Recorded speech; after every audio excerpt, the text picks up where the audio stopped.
When I tumbled down the stairs, my mind went completely blank. My body slammed against the edges of the steps, and a dull crack echoed from my ribs. I curled up on the landing between the ground and first floors. A piercing pain radiated from my abdomen. A warm liquid.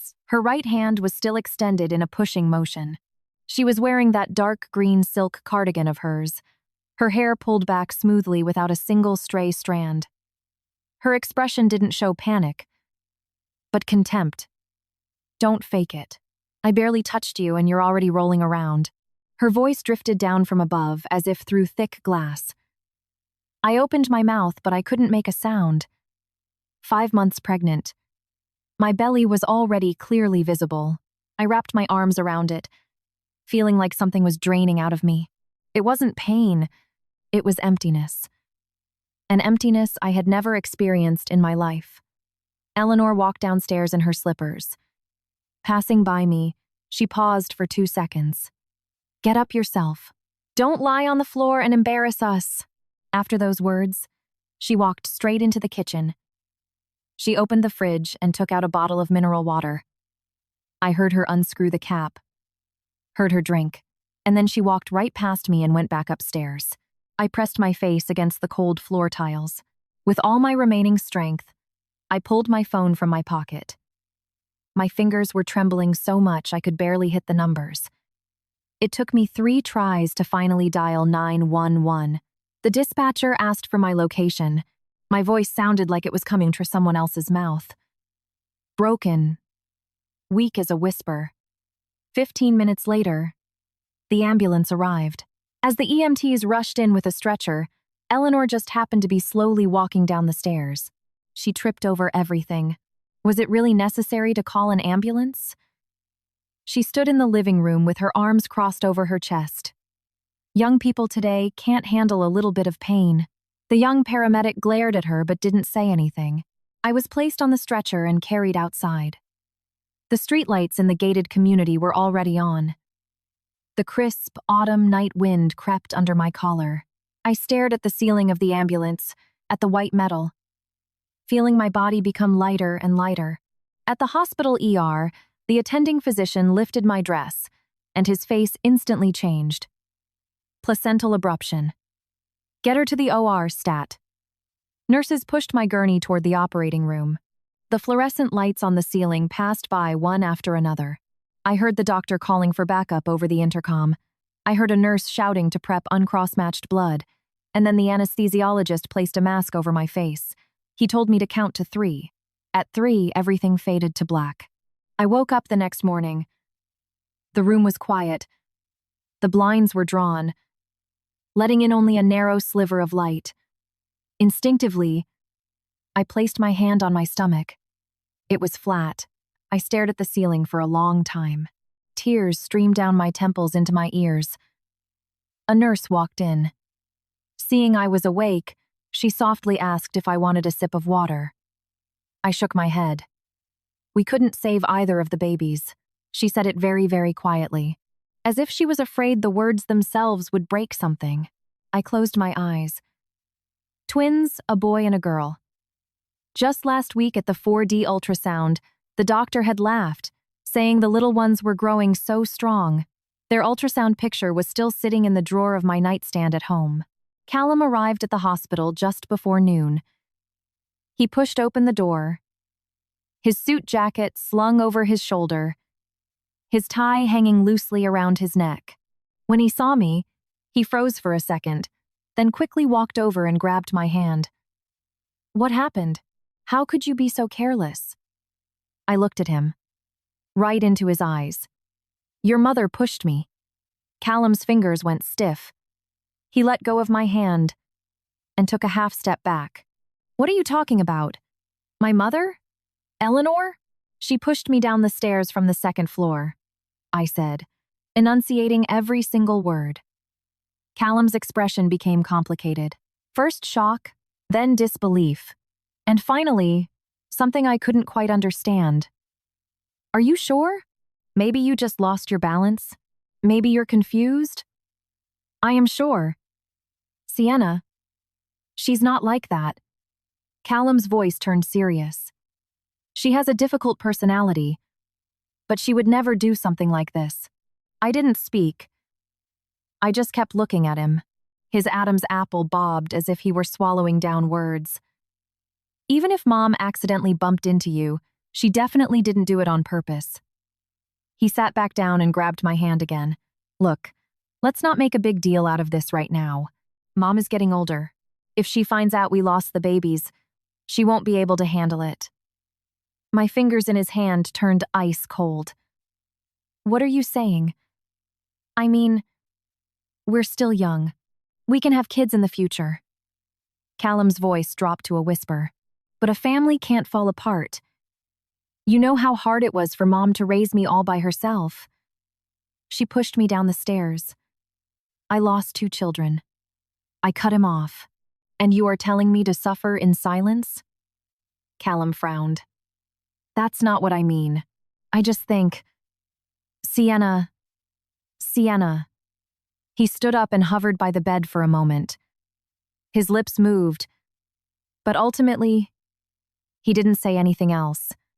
He turned and walked out of the room. As soon as the door closed, I heard his voice from the hallway. He was on his phone. Mom, Sienna is just in a really bad emotional state right now. Don't take it personally. I'll talk to her later. I lay in bed, staring at the sky outside the window. The autumn clouds over Boston were high and vast. Suddenly, I remembered the first time I met Callum when I was 18. At college freshman orientation, he was sitting in the row ahead of me. He turned around to borrow a pen. His smile was beautiful, like the sun at 8 or 9 in the morning on a spring day. We had been together for 7 years. College, careers, marriage.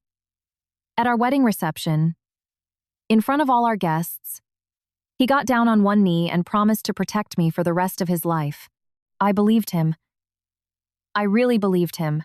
A nurse came in to check my temperature. Seeing my face covered in tears, she silently handed me a box of tissues. At 3 p.m., someone knocked on the door. I thought Callum had returned. The door opened, and Eleanor walked in.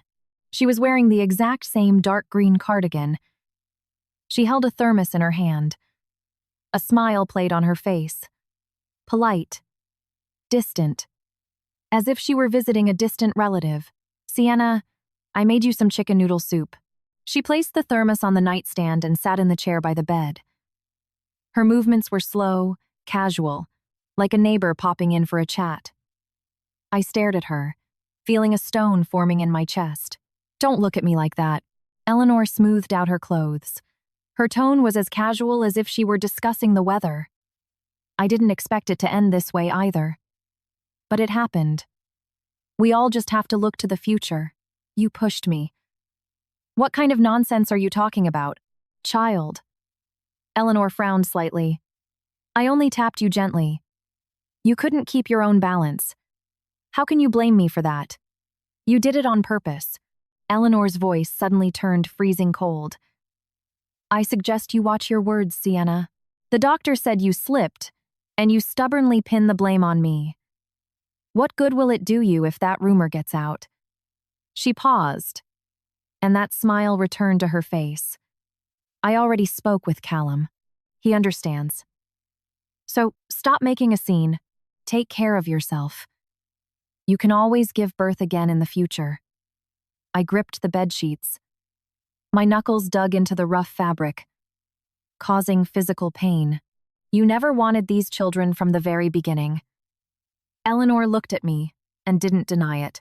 She stood up, took the thermos, and unscrewed it. The smell of broth filled the room. Eat some soup. Don't waste my effort. She pushed it toward me. I looked at that thermos and a wave of intense nausea hit my stomach. I pressed the call button by the bed. A nurse arrived very quickly. Please ask her to leave, I said, pointing at Eleanor. The nurse looked at me, then at Eleanor, hesitating for a second. Eleanor smiled, stood up, and picked up her designer purse. All right, I'm heading back. You get some rest. She walked to the door, turned, and looked at me. Oh, and Callum told me to let you know he already spoke with the hospital administration. Your little fall won't be reported anywhere, so as not to ruin anyone's reputation. The door clicked shut. I was left alone in the room, listening to her footsteps fade down the corridor. The sky outside was slowly turning dark. I pulled out my phone, found a number in my contacts, and stared at it for a long time. Finally, I hit dial. 911. What is your emergency? Not even 20 minutes later, 2 police officers appeared in my doorway. A man and a woman, Officer Bennett and Sergeant Ramirez. Sergeant Ramirez, in her dark blue uniform, had her hair neatly tied back. She had a calm, steady expression. She pulled up a chair and sat by the bed. Officer Bennett stood by the door, notepad in hand. Sienna, you reported that someone intentionally caused you bodily harm. Can you tell us exactly what happened? Sergeant Ramirez's voice was perfectly modulated. Grounding. I told them everything that happened that night, from beginning to end. From Eleanor asking me to go to the upstairs home office for a document, to the argument on the stairs, right up to the moment she extended her arm and pushed me. I remembered everything. Every single detail. How she spread her fingers, how she shoved my chest, the direction and angle of the force. As I was falling backward, I saw her face. It wasn't panic. It wasn't surprise, it was relief.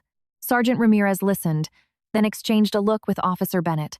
Can anyone else corroborate what you're saying? Were there any witnesses? It was just the 2 of us in the house.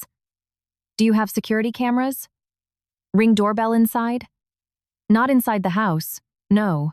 Sergeant Ramirez fell silent for a few seconds. Sienna, I understand your emotions, but you need to know that from a legal standpoint, gathering evidence for this case is going to be incredibly difficult. No witnesses, no cameras. If the other party denies it, it easily becomes a he said, she said situation.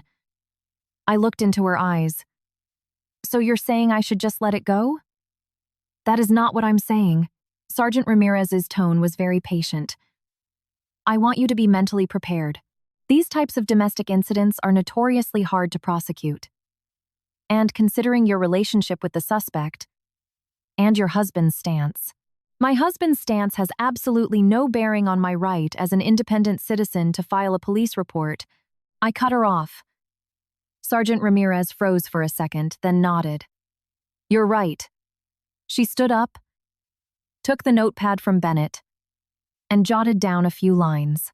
We will take your official statement and conduct an investigation at your residence. I will keep you updated on any progress. Officer Bennett cleared his throat like he wanted to say something, but hesitated. Ramirez glanced at him, and he shook his head, staying quiet. Not long after they left, Callum burst in. The look on his face was something I had never seen before.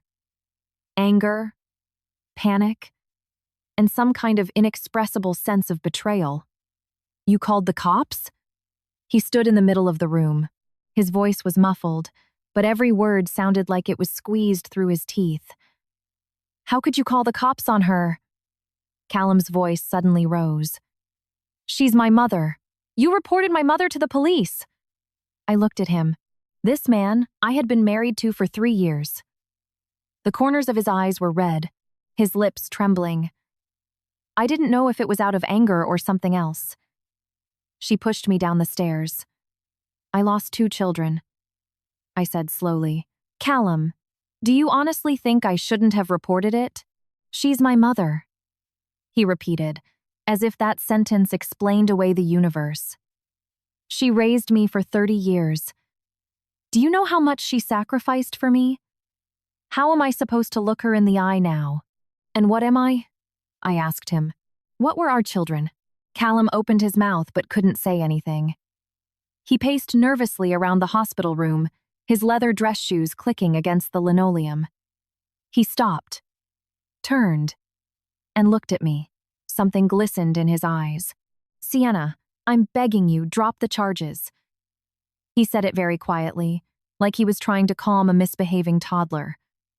I'm heartbroken about the babies too, but it happened. What good does dragging this out do? Mom is getting old. If this goes to court, her health won't survive it. Besides, have you thought about how we're supposed to live if this gets out? What will our friends and relatives think? What will my coworkers think? He talked without taking a breath. Every sentence was about us. Every sentence was a plea on Eleanor's behalf. Not a single one was asking if I was in pain. Suddenly, I felt an overwhelming exhaustion. Not physical exhaustion, but a bone-deep weariness. It had been accumulating, day by day, over 3 years of marriage. When Eleanor criticized my cooking, Callum would say, "Mom just wants what's best for you." When Eleanor complained that I didn't make enough money and wasn't good enough for her son, Callum would say, "Mom just has a blunt way of speaking. Don't take it to heart." When Eleanor said that if I gave birth to a girl she wouldn't want her, that a son was better, Callum would say, "Mom is just traditional. Ignore her." It was the same every single time. With a smile, he took all those thorns and pushed them right into my skin. And then he told me it didn't hurt, that I just needed to wait it out. Get out. I closed my eyes. Callum, get out. Callum stood there for a long time, so long I thought he had already left. And then I heard his voice coming from very close, quiet, slightly hoarse. "Sienna, when did you turn into this?" I opened my eyes. He was standing right next to the bed, looking down at me. There was something in his gaze I had never seen before. Disappointment. He was disappointed in me. "You used to never be like this," he said. "You used to be sweet, understanding. Whatever Mom said, you never talked back. And now you've called the police on her. Do you realize you're destroying my mother?" I stared at him for a long time. My surgical incision still ached faintly. My stomach was empty, like someone had ripped something out of me. Suddenly, I started laughing. Callum was stunned by my laughter. "What's so funny?" "I'm laughing at myself," I said. "I'm laughing that it took me 3 years to figure out I didn't marry a man. I married a weather vane spinning whichever way the wind blew." Callum's face shifted. His lips pressed into a thin line. His Adam's apple bobbed up and down. He turned and took massive strides out of the room. The door slammed with a bang. From the hallway, I heard someone shout, "Hey, what's your problem?" Then Callum's muffled voice apologizing. I pressed the button on the bed to raise the headboard. It was completely dark outside. The city lights of Boston were turning on, near and far, like scattered stars. I took my phone, found the number Sergeant Ramirez had left me, and saved it to my contacts. When I locked the screen, my wallpaper lit up.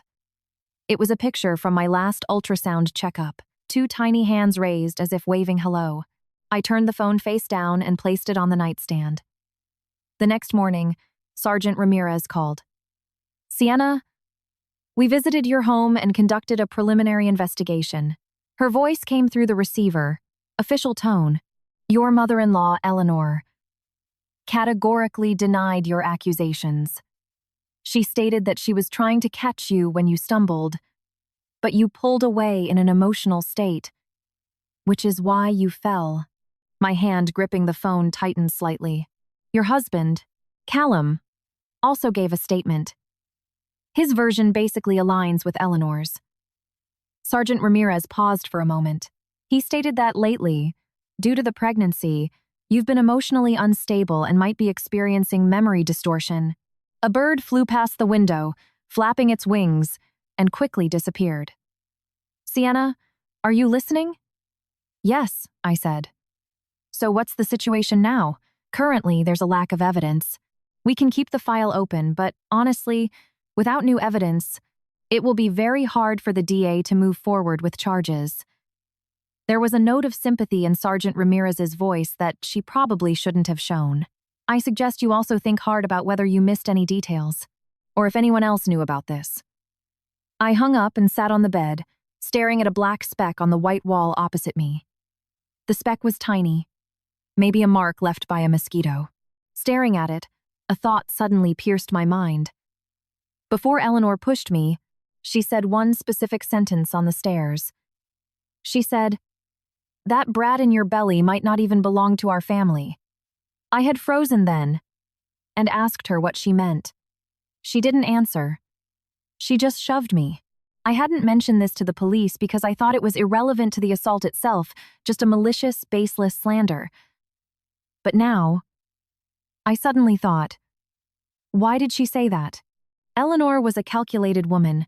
She never spoke or acted without purpose. She didn't just throw words around. She must have had a reason. I grabbed my phone and opened my text thread with Callum. The last normal message was from a week ago. He had sent a voice note. "Staying late at the office, won't be home for dinner." I scrolled up to earlier messages, back to the day we found out we were having twins. He had been so happy he made a Facebook post with a picture of the 2 pregnancy tests, both showing 2 clear pink lines. A lot of people commented with congratulations. Among them was one comment from his coworker, Blair. She wrote, "Aw, Callum, you're gonna be a daddy. So happy for you." Followed by a red heart emoji. I stared at that heart emoji for a long time. Blair, the new junior associate in Callum's department. Just graduated college, 23 years old. Eleanor absolutely adored her. More than once, she had mentioned in front of me that Blair was bright, sweet, and knew how to present herself. She pointed out that Blair came from money. Her father was a real estate developer. She had literally said, "If Blair were my daughter-in-law, things would be perfect." At the time, I thought she was just saying that to get under my skin. Now, I wasn't so sure. I called Callum. It rang and rang, nobody answered. I called again. This time, Blair's voice picked up. "Hi, Sienna. Callum is in a meeting right now." He left his phone on his desk. Blair's voice was dripping with sugar. "Tell him to call me back after his meeting." "Sure thing, sweetie." "Oh, I'm so sorry, Sienna." Blair paused for a moment. "I heard you had a little accident. Are you feeling any better?"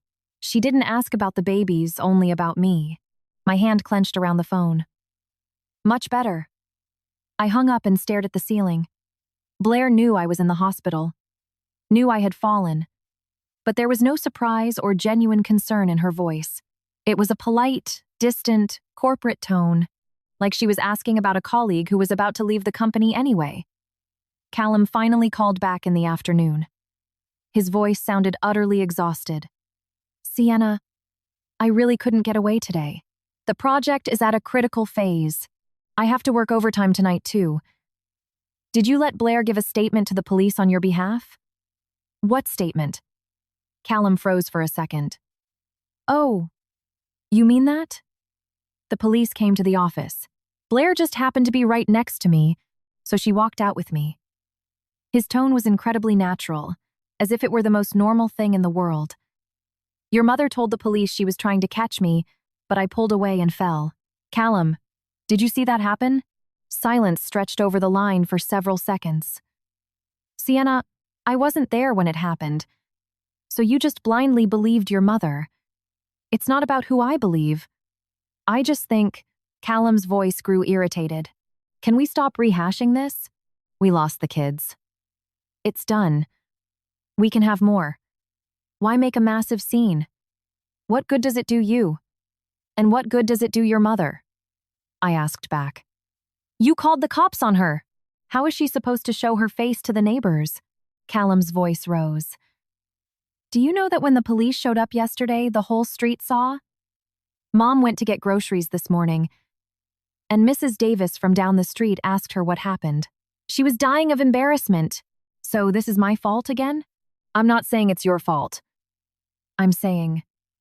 He took a deep breath, trying to calm himself. "Sienna, let's just calm down. Okay? You're emotionally unstable right now. You're speaking out of anger. When you're discharged, we'll sit down and have a rational conversation." "There is nothing left to discuss," I said. "What are you talking about?" I said there is nothing left to discuss. I hung up and tossed the phone onto my pillow. The light outside the window was slowly fading. The smell of clinical antiseptic in the room grew stronger. When the nurse came in to change my IV drip, I suddenly asked, Do you still have the intake records from the ER from the day I was brought in? Yes, we do. Could I get a copy of them? The nurse hesitated but said, yes, but it requires the attending doctor's signature. I nodded. After changing the IV bag and adjusting the flow, she walked to the door but turned around. Sienna, in your ER chart, the doctor wrote down one specific sentence. What sentence? Patient states she was pushed down the stairs by another individual, causing the fall. The nurse said it because you were conscious at the time, and the doctor recorded it exactly as you said it. I gripped the blanket. That chart still exists? Yes. Emergency intake records are kept for at least 15 years by law. Something in my heart suddenly sparked. It was the first glimmer of hope since I had filed the police report. I stayed in the hospital for 5 days. During that time, Callum visited 3 times. The first time, he brought fruit. He sat by the bed and silently peeled an apple. He placed it on a plate. I didn't take a single bite. When he left, he threw the apple in the trash. The second time, he tried to convince me to drop the police matter. He said his mom hadn't eaten in 2 days, couldn't sleep at night, and her blood pressure was spiking. I asked him, I lost 2 children. Has your mother lost any sleep over that? He looked at me speechlessly. Eventually, he stood up and left. When he came the 3rd time, his entire demeanor had shifted. He sat by the bed and grabbed my hand. His eyes were bloodshot. Sienna, I've thought about this a lot. I made a mistake. His voice was low. I was always taking Mom's side. I wasn't thinking about you. But now I get it. You are the person I'm supposed to spend the rest of my life with. I looked at him with zero emotion. Not because I didn't believe him anymore, but because I knew him too well. 3 years of marriage was enough to learn a person's true nature. He wasn't evil. He was weak. Whoever cried in front of him, he pitied. Whoever was physically closest to him, he sided with. That kind of weakness is worse than pure malice. You can fight malice, you can defend yourself, you can break away. Weakness is a swamp. The more you struggle, the deeper you sink. Eventually, you either die or get swallowed whole. Sienna, give me one more chance, please. Callum held my hand. It was warm and slightly sweaty. I promise I will never let you suffer again. I pulled my hand away. And what about your mother? I'll talk to her. I'll make her move out, Callum said quickly, like he had rehearsed the line. I have that small rental condo in Somerville. It's tiny, but it's enough for just her. I looked into his eyes, trying to guess if he was telling the truth, but I couldn't. Maybe he didn't even know himself. On the day I was discharged, Sergeant Ramirez came to pick me up. She was in plain clothes, driving an unmarked gray sedan. Take me to my friend's house, please. My friend's name was Harper. We were college roommates, and she was now a corporate litigator. When she heard about my situation, she didn't hesitate for a second to prep her guest room for me. Sergeant Ramirez parked outside Harper's brownstone and helped me carry my overnight bag. Harper was waiting on the stoop. She wore a black hoodie, her hair tied in a messy ponytail. When she saw me, her eyes immediately welled up. She walked over and hugged me very, very gently, so as not to hurt my ribs. Don't think about anything. Just rest first, she said. Sergeant Ramirez left the bag and stood on the threshold, not coming inside. Sienna, the case is still open. I'll let you know if there are any developments. She paused, pulled a small notepad from her pocket, jotted something down, ripped out the page, and handed it to me. This is a copy of your ER intake chart. I pulled a favor to get it for you. Your statement from that moment is on there. Even though it's not direct video evidence, it will be extremely useful in any future legal proceedings. I took the paper. It had Sergeant Ramirez's neat handwriting on it. Also, my advice? Get a shark of a lawyer. Regardless of how this criminal inquiry goes, having your own attorney is always safer. With those words, she left. The sound of her footsteps slowly faded down the street. Harper locked the door, sat me down on her living room sofa, and sat opposite me, her hands clasped over her knees. Talk. From beginning to end. Don't skip a single word. Her expression was dead serious, the face she only wore during depositions. I told her everything. From Eleanor pushing me, to Callum telling me to shut up, the police report, Blair answering the phone, and the note in the hospital chart. Harper listened in silence for a long time. She was a lawyer. She had seen plenty of ugly cases. But when it happens to your own best friend, it's still hard to swallow. Sienna, what do you want to do now? She asked. Divorce, I said. Harper nodded. She didn't ask empty questions like, are you sure? I can easily handle the divorce for you. But what about the assault? Are you going to fight it to the end? Yes, I'm going to fight. Harper looked at me with clinical intensity, a professional appraisal.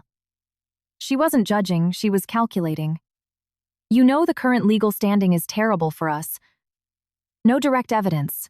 The suspect denies it, and your husband is essentially giving her a false alibi. Under these circumstances, the DA might just drop the case entirely due to a lack of evidence. I know. And I still want to fight. Harper stared at me for 3 solid seconds. And then she smiled slightly.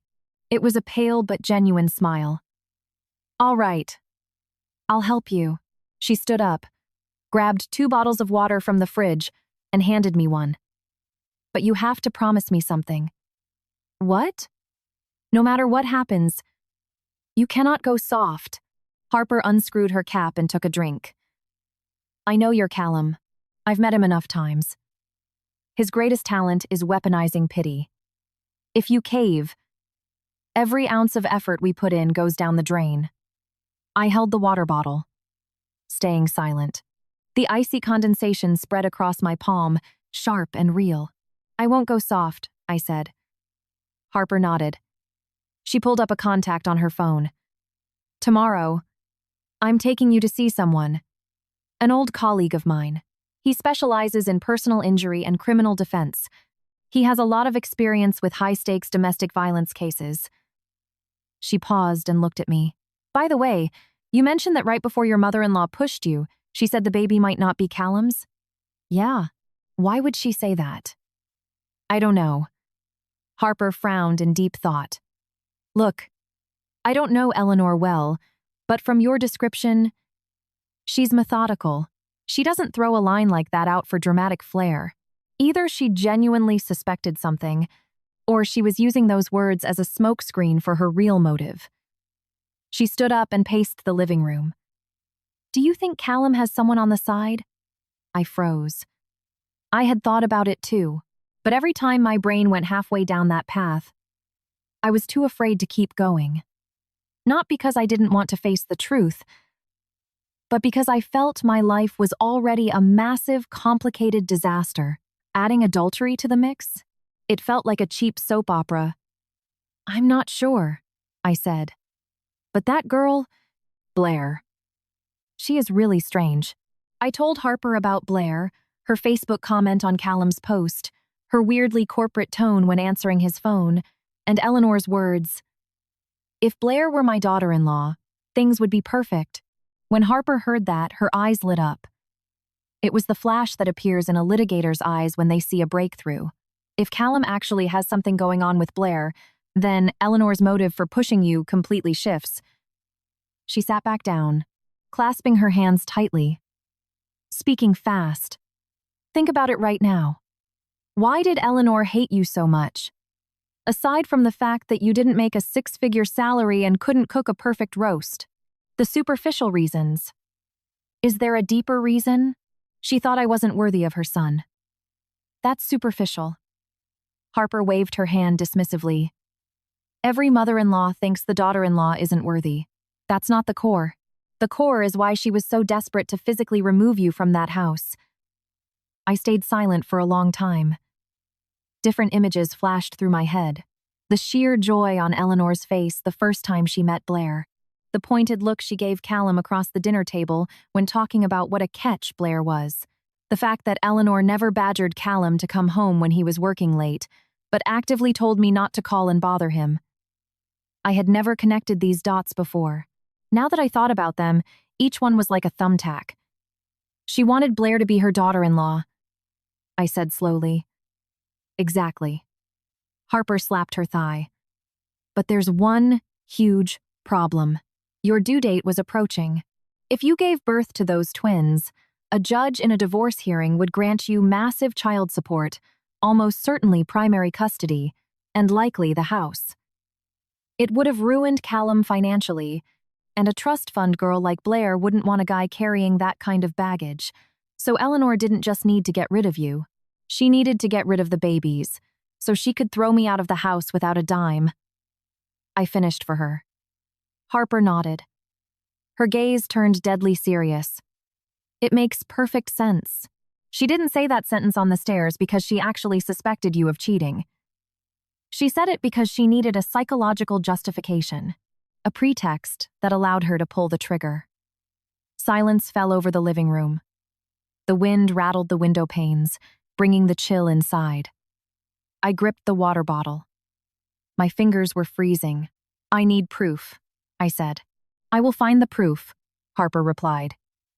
Your job right now is to heal and take care of yourself. I will handle the divorce and the legal strategy. She walked over and put her hand on my shoulder. Her hand was thin, but strong. Sienna, remember this. As of today, you are not fighting this war alone. Harper's efficiency was terrifying. The next morning, bright and early while it was still dark outside, she knocked on my door. She was holding a mug of hot coffee and 2 cream cheese danishes. Eat. We leave as soon as you're done. With that, she turned and left me sitting on the bed, staring at the mug. I took a bite of the warm pastry. Suddenly, a long-forgotten appetite hit me. I ate both pastries and downed the coffee. Harper was waiting for me in the living room, dressed in a dark gray power suit, crisp white shirt, hair up, wearing thin, wire-rimmed glasses. She looked completely different from yesterday. Like a shark. Let's go. Appointments at 9 a.m. She opened the door and looked back at me. You look good today. When you meet the attorney, don't be nervous. Tell him everything you know. Harper's white Toyota SUV was parked outside. The back seat was littered with legal briefs and case files. She started the engine, and soft classical music flowed from the speakers. She merged onto the street, slowly navigating the morning Boston traffic. I did some reading last night, Harper said while driving. Your situation legally qualifies as aggravated assault. The issue is that the aggravated part involves the loss of the fetuses, and state law is incredibly complex regarding fetal homicide depending on the exact weeks of gestation and viability. Some judges won't allow a murder charge to stick. She took a sharp turn down a side street. But that doesn't matter. Your own physical injuries are more than enough to establish intent to cause severe bodily harm. Broken ribs, massive soft tissue damage, severe blood loss. All of that is actionable. What your mother-in-law did is, at the bare minimum, felony assault. I sat in the passenger seat, listening to her calm, clinical analysis. Suddenly, my throat tightened. For all these days, she was the only one who spoke to me like this. Everyone else had said, let it go. Wait it out. You can have more kids. Only Harper said, that is felony assault. And she is going to pay for it. The car pulled up to a sleek, glass-fronted office building in the financial district. Harper led me to the elevator and pressed 12. The doors opened to a law firm with a brushed steel plaque. Harper pushed the glass doors open. A young receptionist stood up immediately. Good morning, Miss Davis. Harper nodded and led me straight past reception. She stopped at a corner office and knocked twice. Come in, a male voice called out. We walked in. Sitting behind a massive mahogany desk was a man in his 40s, wearing a dark dress shirt with the sleeves rolled up. Stacks of case files covered his desk. When he saw Harper, he stood up and smiled. Harper, Good to see you. Good to see you, Hayes. Harper shook his hand, then pointed at me. This is Sienna. The case I briefed you on. Attorney Hayes looked at me. His gaze was steady, completely devoid of that uncomfortable, judgmental appraisal. Please, take a seat. Take your time. I sat on the leather sofa. Harper sat next to me. Attorney Hayes poured 2 glasses of water, placed them on the coffee table, and went back behind his desk. He picked up a pen and opened a legal pad. Harper gave me the broad strokes. But I need to hear it from you personally. From the day of the incident, every detail. The more precise, it's the better. I took a deep breath and started talking. About Eleanor asking me to get the document, the argument on the stairs, the moment she shoved my chest, the feeling of slamming against the wooden steps, the sheer terror when the warm fluid ran down my legs, the bright lights of the ER, the anesthesiologist's mask, the moment I woke up with a flat stomach, and Callum telling me to keep my mouth shut. I told him everything.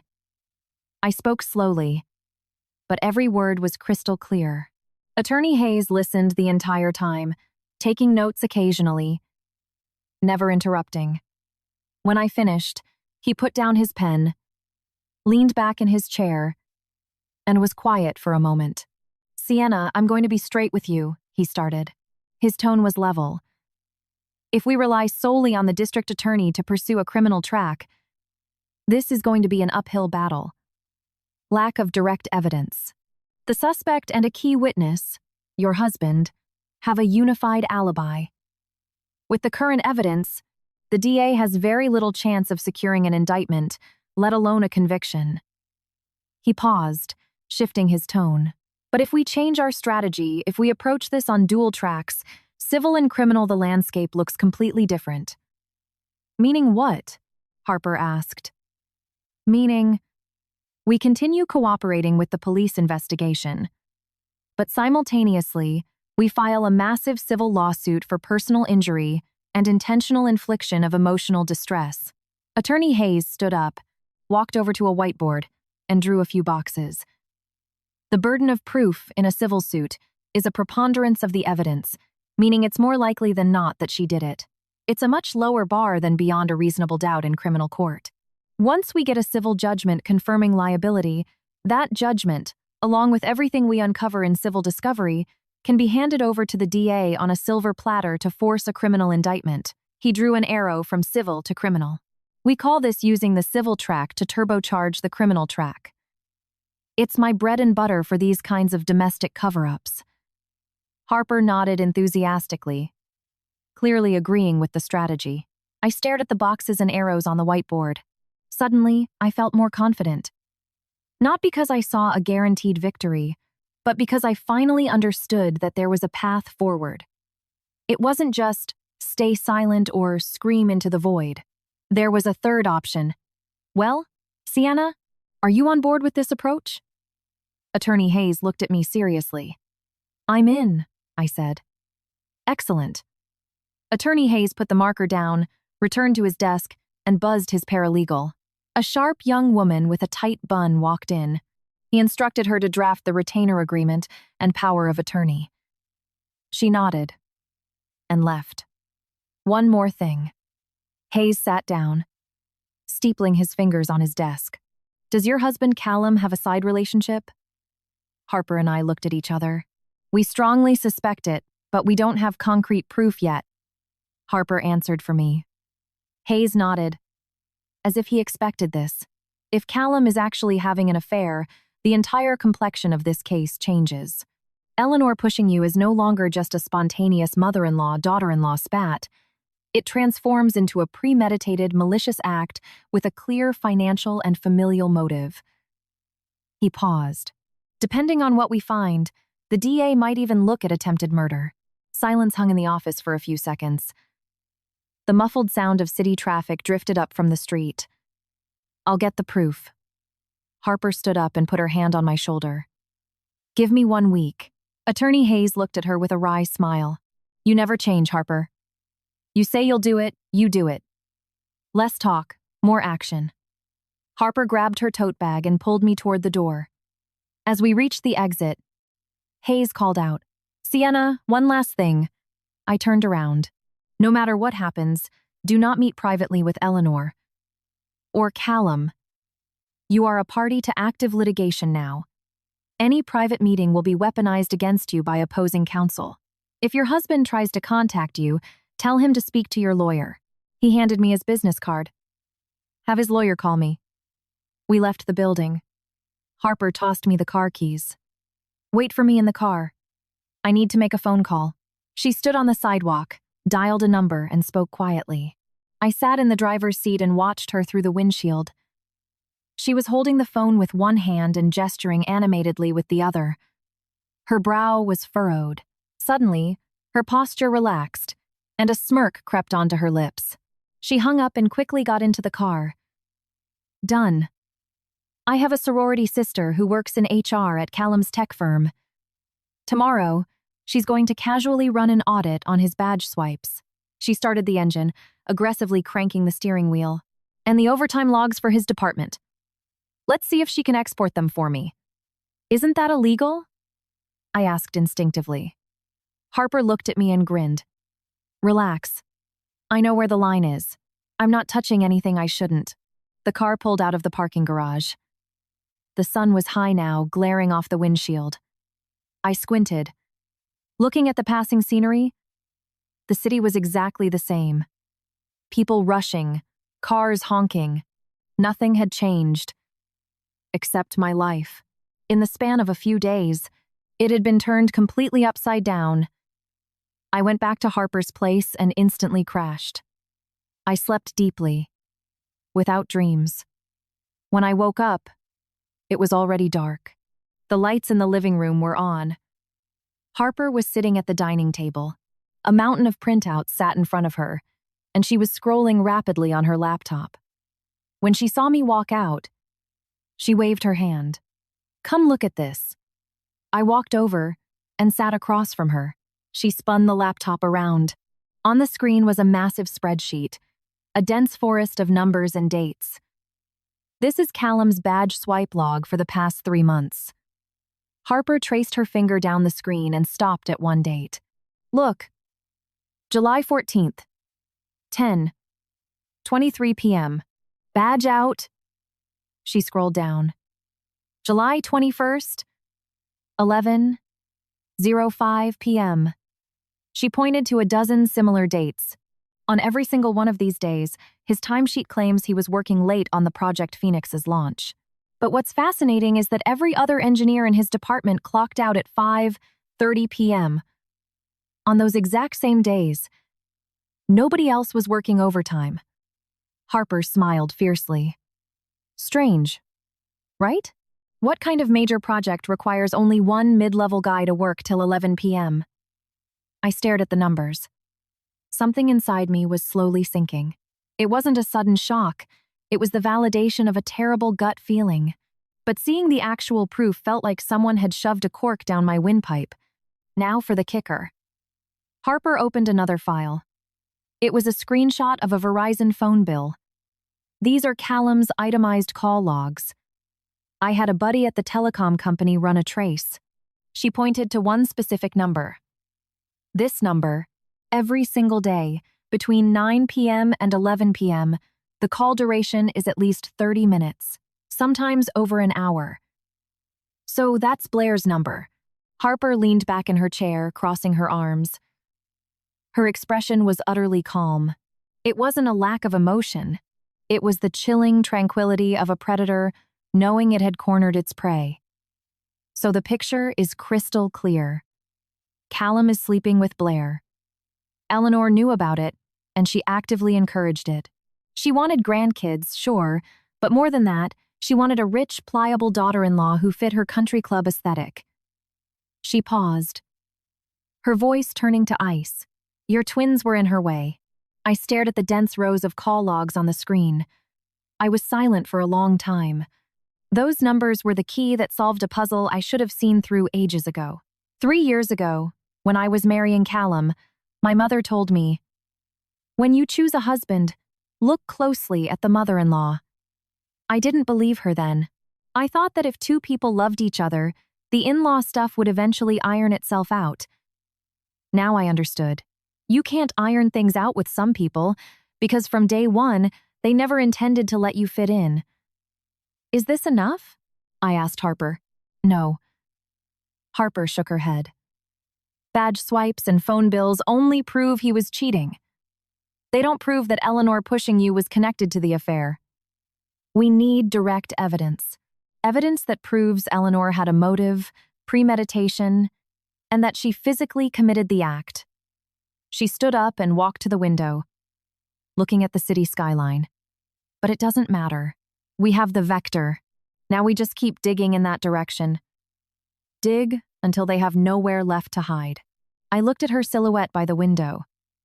Suddenly, I felt like this friend I had known for 10 years had become slightly unfamiliar. Not because she had changed, but because I had never seen this side of her. Cold, decisive, with the patience and precision of an assassin. Harper. Thank you. Harper turned, looked at me, and smiled. A wide, warm smile. Don't mention it. Back in college, when that lacrosse idiot dumped me, you walked the track with me all night. I win this case for you, and we're even. She walked back, sat across from me, and the smile vanished. Her face hardened. But Sienna, you need to brace yourself. This war is going to get ugly. Callum is weak. But when his mother is pulling his strings, he is capable of anything. And don't forget, he's your husband. He knows exactly where your weak spots are. I nodded. I know. No, you don't. Harper stared directly into my eyes. Her tone was absolute. You know he's going to play on your emotions, but do you know how he's going to do it? He'll say he misses you, that he regrets it, that he can't live without you. He will cry. He will get on his knees. He will do everything in his power to make you cave. She paused. And you? When he is doing that, you have to remember exactly how you felt lying on that operating table. I clenched my fists. My nails dug into my palms. It hurt, but the pain kept me sober. I won't forget, I said. Harper nodded, stood up, and packed the documents into a sleek leather briefcase. Tomorrow I'm meeting with Attorney Hayes to finalize the civil complaint. You stay here and rest. Do not leave the apartment. She walked to her bedroom door, then turned back. And if Callum calls? Do you pick up? I don't. Good. Don't answer. Let him panic. When he panics, he makes mistakes. The door closed. I was left alone in the living room. I stared at my glass of ice water on the table. A thought popped into my head. What is Callum doing right now? Working overtime? Is he at Blair's? Or is he sitting at home with Eleanor, plotting how to get rid of me legally? I grabbed my phone and opened his Instagram. The last message he sent me was on iMessage. Sienna, where are you?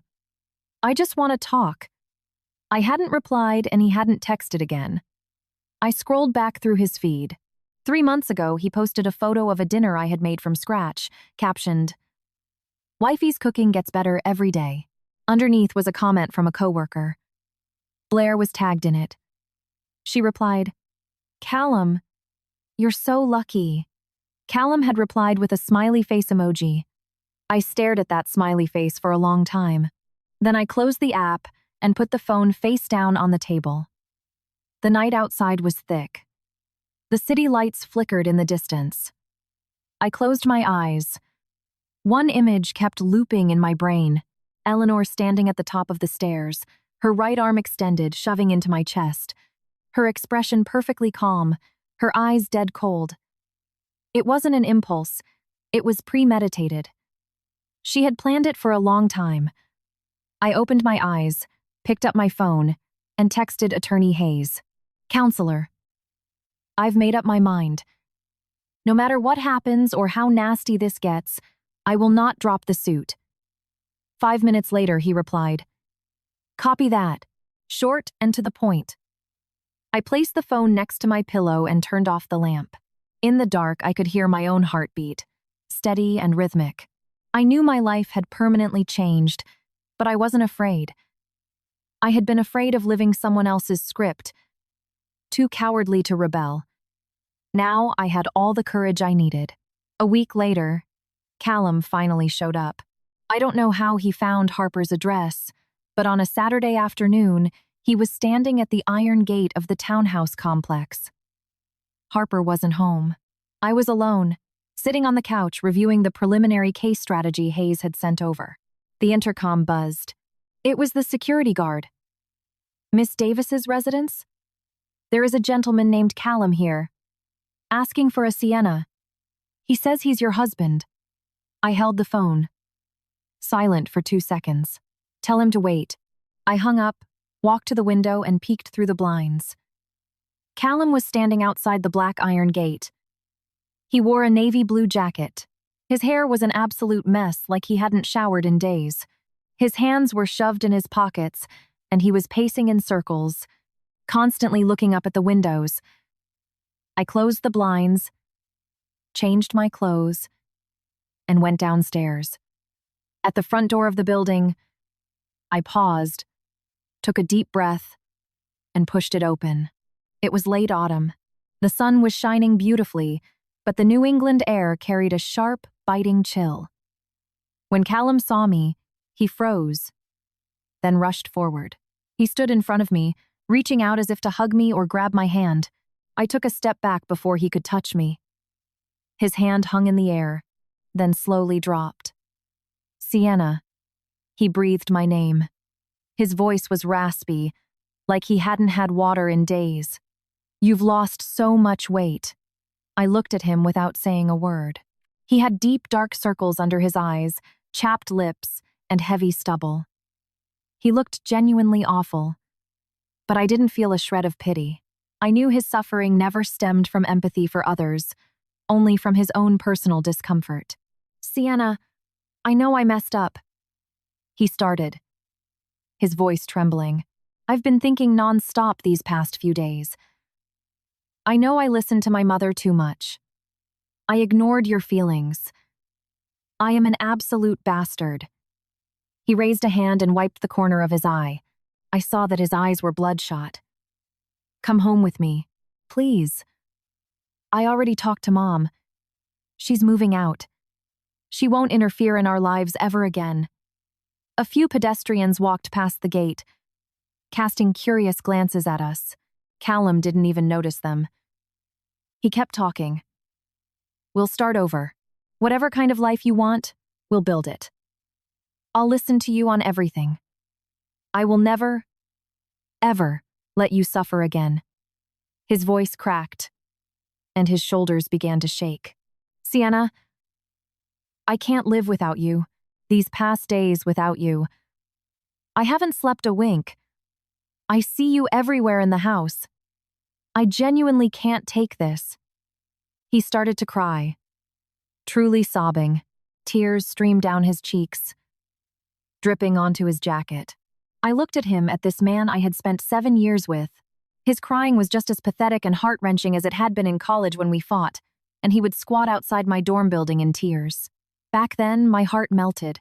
I ran downstairs and I held him. But now, I felt nothing but ice, a chill that went straight to the bone.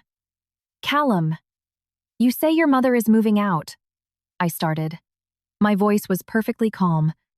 "Tell me, where exactly is she moving?" Callum froze for a second, then quickly answered, "To the condo in Somerville. I've got it all set up. She moves next week. That condo is in your name. You'll let her stay there, but the deed is yours. Do you think I'll feel victorious over that?" I asked him. "She isn't moving out. Callum, you know that perfectly well." He opened his mouth to speak, but couldn't. "Even if she does physically move, do you think that solves the problem?" I continued. "She pushed me down the stairs. I lost 2 babies. To this day, she hasn't even apologized. You lied to the police, saying I fell on my own. And now you come here, you cry a few tears, and you think everything just snaps back to normal? Callum's face drained of color. Sienna, what? I stared dead into his eyes. You think if you cry, I'll go soft? You think I'm the same naive Sienna from 3 years ago? That you can say a few sweet words, shed a tear, and I'll magically get amnesia? Callum's lips trembled, but no words came out. I stepped closer. So close, I could see my own reflection in his pupils. Callum, let me tell you something. My voice was quiet, but every word felt like it was ground through my teeth. The night your mother pushed me, I was lying on an operating table. The surgeon told me the internal hemorrhaging was so severe I might lose my uterus. Callum's eyes widened in horror. And what were you doing? I asked. You were working late with Blair. His face went deathly pale. It wasn't the paleness of fear. It was the skeletal white of someone realizing their deepest, dirtiest secret had just been dragged into the light. You thought I didn't know, didn't you? I smiled, and the smile felt cold even to me. You thought I didn't know what you were doing working overtime until 11 p.m.? You thought I didn't know about the Verizon logs? You thought I didn't know exactly why your mother was so obsessed with Blair? Callum took a step back. His mouth moved as if he was desperately trying to glue a sentence together, but his brain was short-circuiting. You're not here right now because you miss me. I stepped toward him again. You're here because you're terrified. You're terrified I'm going to blow up your life. Terrified your mother is going to state prison. Terrified your affair is going to be exposed. Terrified you're going to lose every single thing you own. His back hit the iron gate with a dull thud. Sienna, it's not like that. Listen to me. I'm done listening. I cut him off. I don't believe a single syllable that comes out of your mouth. I turned around and started walking back to the building. Every step was deliberate and firm. Behind me, Callum's pathetic, pleading voice called my name over and over again. I didn't turn back. Right at the glass doors, I paused. I turned and looked at him. He was standing outside the iron gate, drenched in tears, like an abandoned dog. Callum, one more thing, I said. He shot his head up. A flash of desperate hope sparked in his eyes. That night, when your mother pushed me, did you call 911? I asked. He froze. I answered for him. I called 911. While I was bleeding out on the floor, you drove to the hospital. You met up with your mother in the lobby, and the very first thing you did wasn't to come check on me, it was to comfort her. I gave him one last look. So, stop saying you love me. You love yourself. You love your mother. And maybe you love Blair. I pulled the door open, walked inside, and let it click shut behind me. The heavy lock echoed in the stairwell. I stood behind the glass, listening to Callum cry. After a few minutes, the crying stopped, and his footsteps faded away. I leaned against the brick wall and closed my eyes. My heart was racing, but it was steady. I did it. I watched him cry, and I didn't cave. I did it. When I got back upstairs, I sat on the couch. My phone lit up with a text from Harper. Security called me. Callum is there. I'm on my way back. No need. I texted back. He's already gone. You okay? Yeah, I'm okay. I put the phone down and walked to the window. The street below was empty. Just a few brown autumn leaves caught in a miniature whirlwind before settling on the asphalt. Suddenly, I realized something. When Callum was begging me, he wasn't wearing his wedding ring. That matching platinum band we picked out together. He used to never take it off, not even in the shower. But his finger was bare. I didn't know when he took it off. Maybe while I was in the ICU. Maybe while he was sleeping in Blair's bed. Or maybe even earlier, at some point I missed. I looked at my own hand. My ring was still on my left ring finger. I pulled it off and placed it in my palm. Inside were 2 engraved letters. C and S. I clenched my fist. The cold metal dug into my skin, just like when I dug my hands into the hospital bed sheets. Then, I relaxed my hand and dropped the ring onto the coffee table. It spun for a second and settled next to a coaster with a quiet clink. Harper came back that evening with a bag of takeout. She dropped the food in the kitchen, swapped her heels for slippers, and sat across from me. She glanced at the ring on the table but didn't mention it. "Why'd he show up?" she asked, begging me to come back. "And you?" I told him off. Harper nodded, and a smile spread across her face. There was a hint of surprise, but mostly, it was profound respect. "Damn, Sienna. I honestly thought you wouldn't last 3 rounds." "I thought so too," I said. Harper leaned back into the couch, crossed her legs, and stared at the ceiling. "You know, Attorney Hayes told me today that he formally filed the civil complaint with the Superior Court. We are suing Eleanor for medical expenses, lost wages, and intentional infliction of emotional distress. We're asking for $1.5 million. Will she even pay that? Whether she pays or not is irrelevant." Harper turned her head and looked at me. "What matters is that the second the judge accepts the filing, civil discovery begins. That means we depose everyone under oath. Callum and Blair's affair, Eleanor's dirty little cover-up it all, gets dragged out into the public record." She paused, her voice dropping, every word carrying weight. "Sienna, brace yourself. The real bloodbath is about to begin." I nodded. Harper got up, plated the takeout, and brought it to the table. We sat across from each other, eating a simple dinner of steak frites. The TV was on in the background, but neither of us was watching it. It was just noise to keep the apartment from feeling too quiet. After dinner, Harper loaded the dishwasher, sat on the couch, opened her laptop, and started prepping deposition questions. I sat next to her, staring out the window. Suddenly, my phone rang. Unknown number. I hesitated, but answered. "Sienna, what the hell do you actually want?" Eleanor's voice grated through the speaker like rusty shears. It made my skin crawl. I held the phone, staying silent. Harper heard the tone, jerked her head up, and mouthed, "Who is it?" I covered the mic and whispered, "Eleanor." Harper immediately slammed her laptop shut, leaned over, and hit the record button on her own phone. "Keep her talking," Harper mouthed. "Don't play dumb with me." Eleanor's voice skyrocketed. "You think hiding at your little friend's apartment makes you untouchable? Let me tell you something. You want to sue me? In your dreams? Callum went to see you, and you threw him out like trash. Do you have any idea how long my boy cried when he got home?" I stayed silent, letting her dig her own grave. Her words sped up, a torrent of built-up venom. "I raised him for 30 years. He has never cried like that. And who the hell are you? You married into this family 3 years ago, and what have you contributed?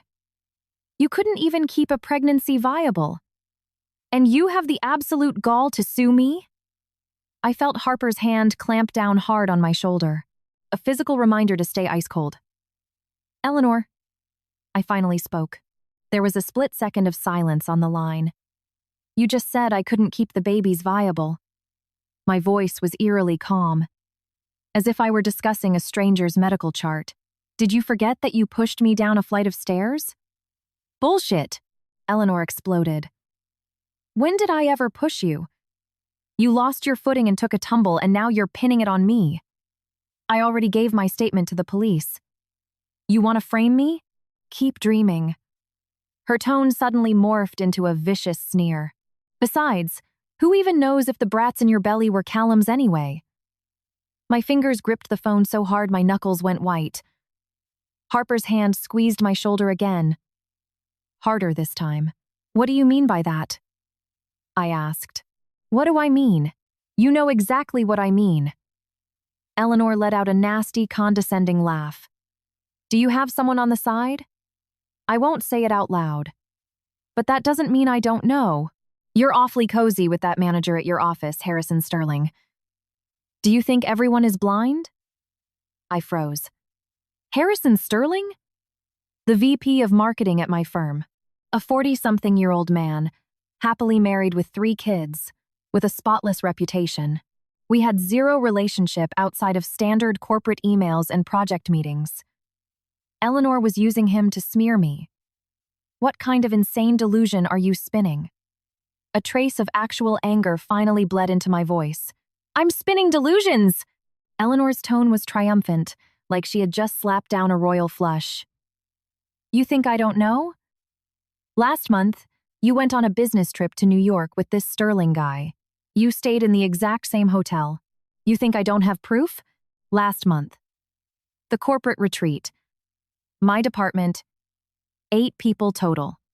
Harrison was the group lead. We all stayed at the same Marriott in Manhattan.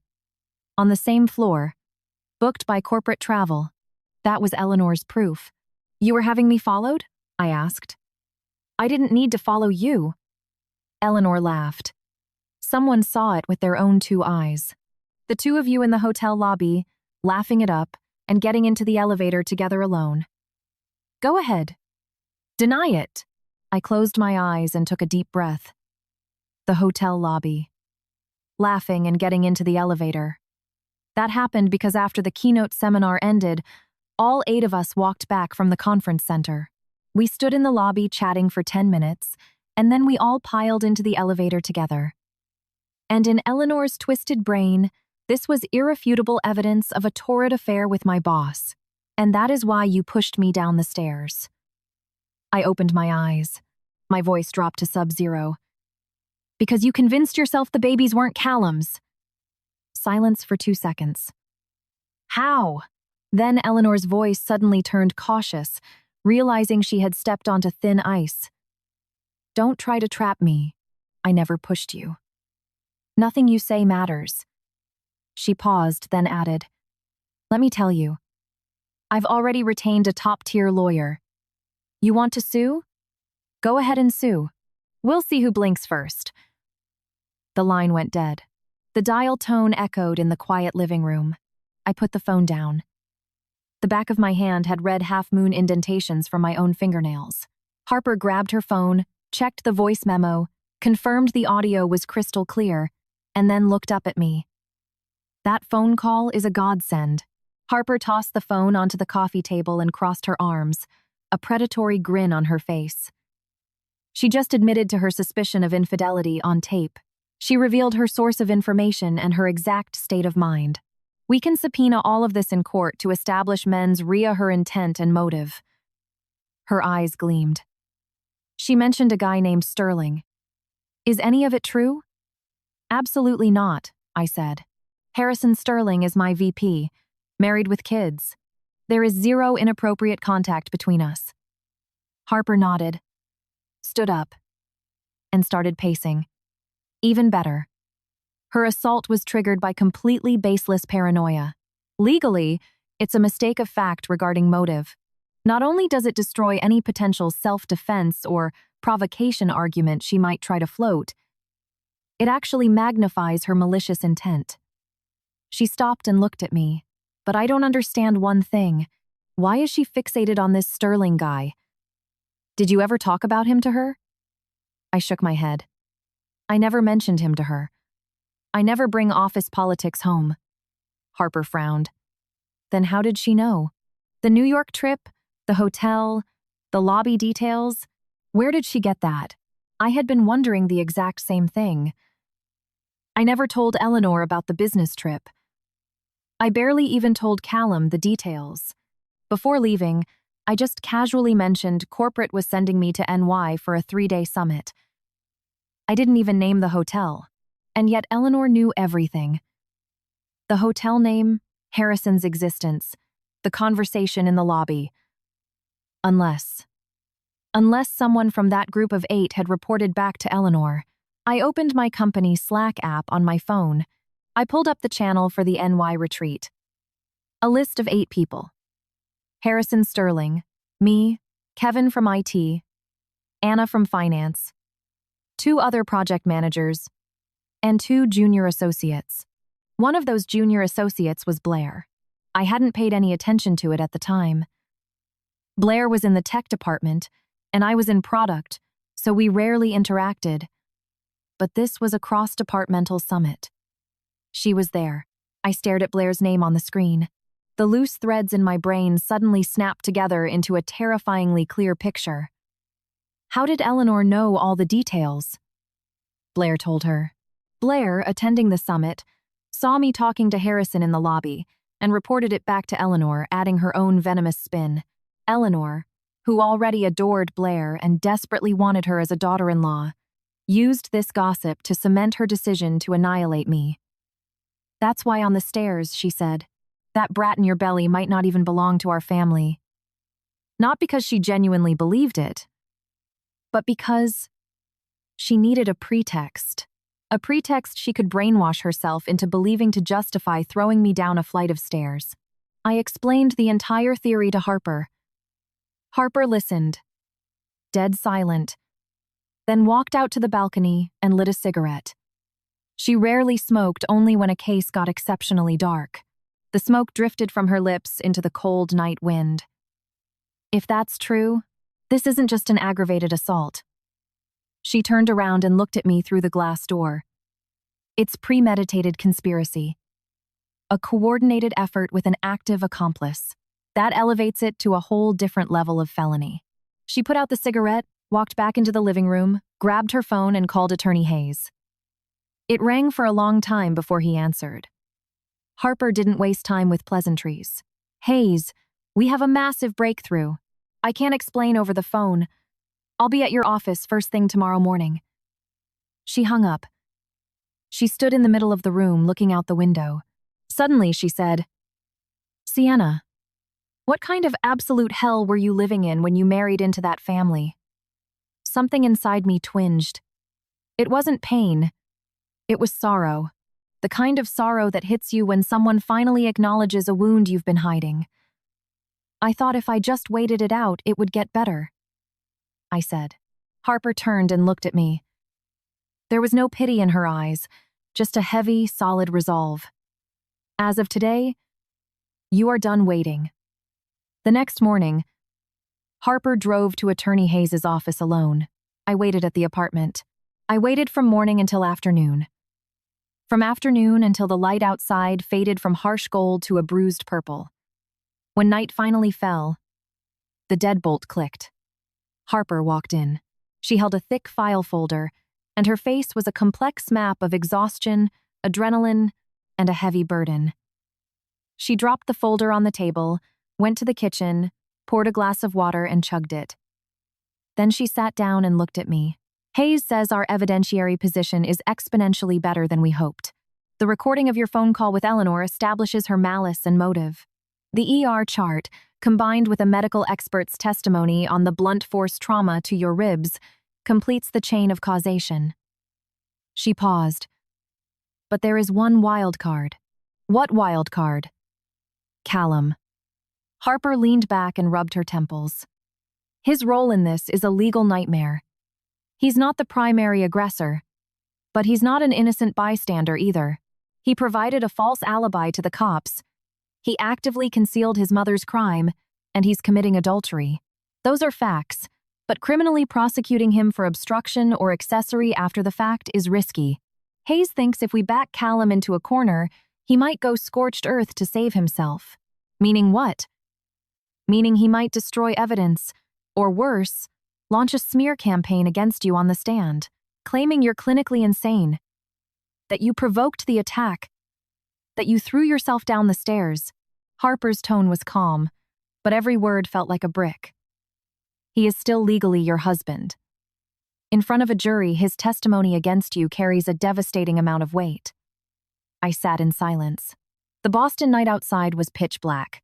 The city lights flickered in the distance like millions of eyes watching from the dark. Let him smear me, I said. Harper looked at me, not responding immediately. Let him say whatever he wants. Adultery. Insanity. Whatever, I continued. But there's one immutable fact he cannot alter. Which is? He was not in the house that night. I stared at the file folder on the table. My voice was quiet but unbreakable. He wasn't there. He saw nothing. Whatever he testifies to will be hearsay or perjury. My broken ribs are real. My dead children are real. The doctor's notes in my ER chart are real. I looked up at Harper. How the hell is he going to cross-examine a dead fetus? Harper stared at me for 3 long seconds. Then, she smiled. It wasn't a relieved smile. It was a vicious, grim approval. Good.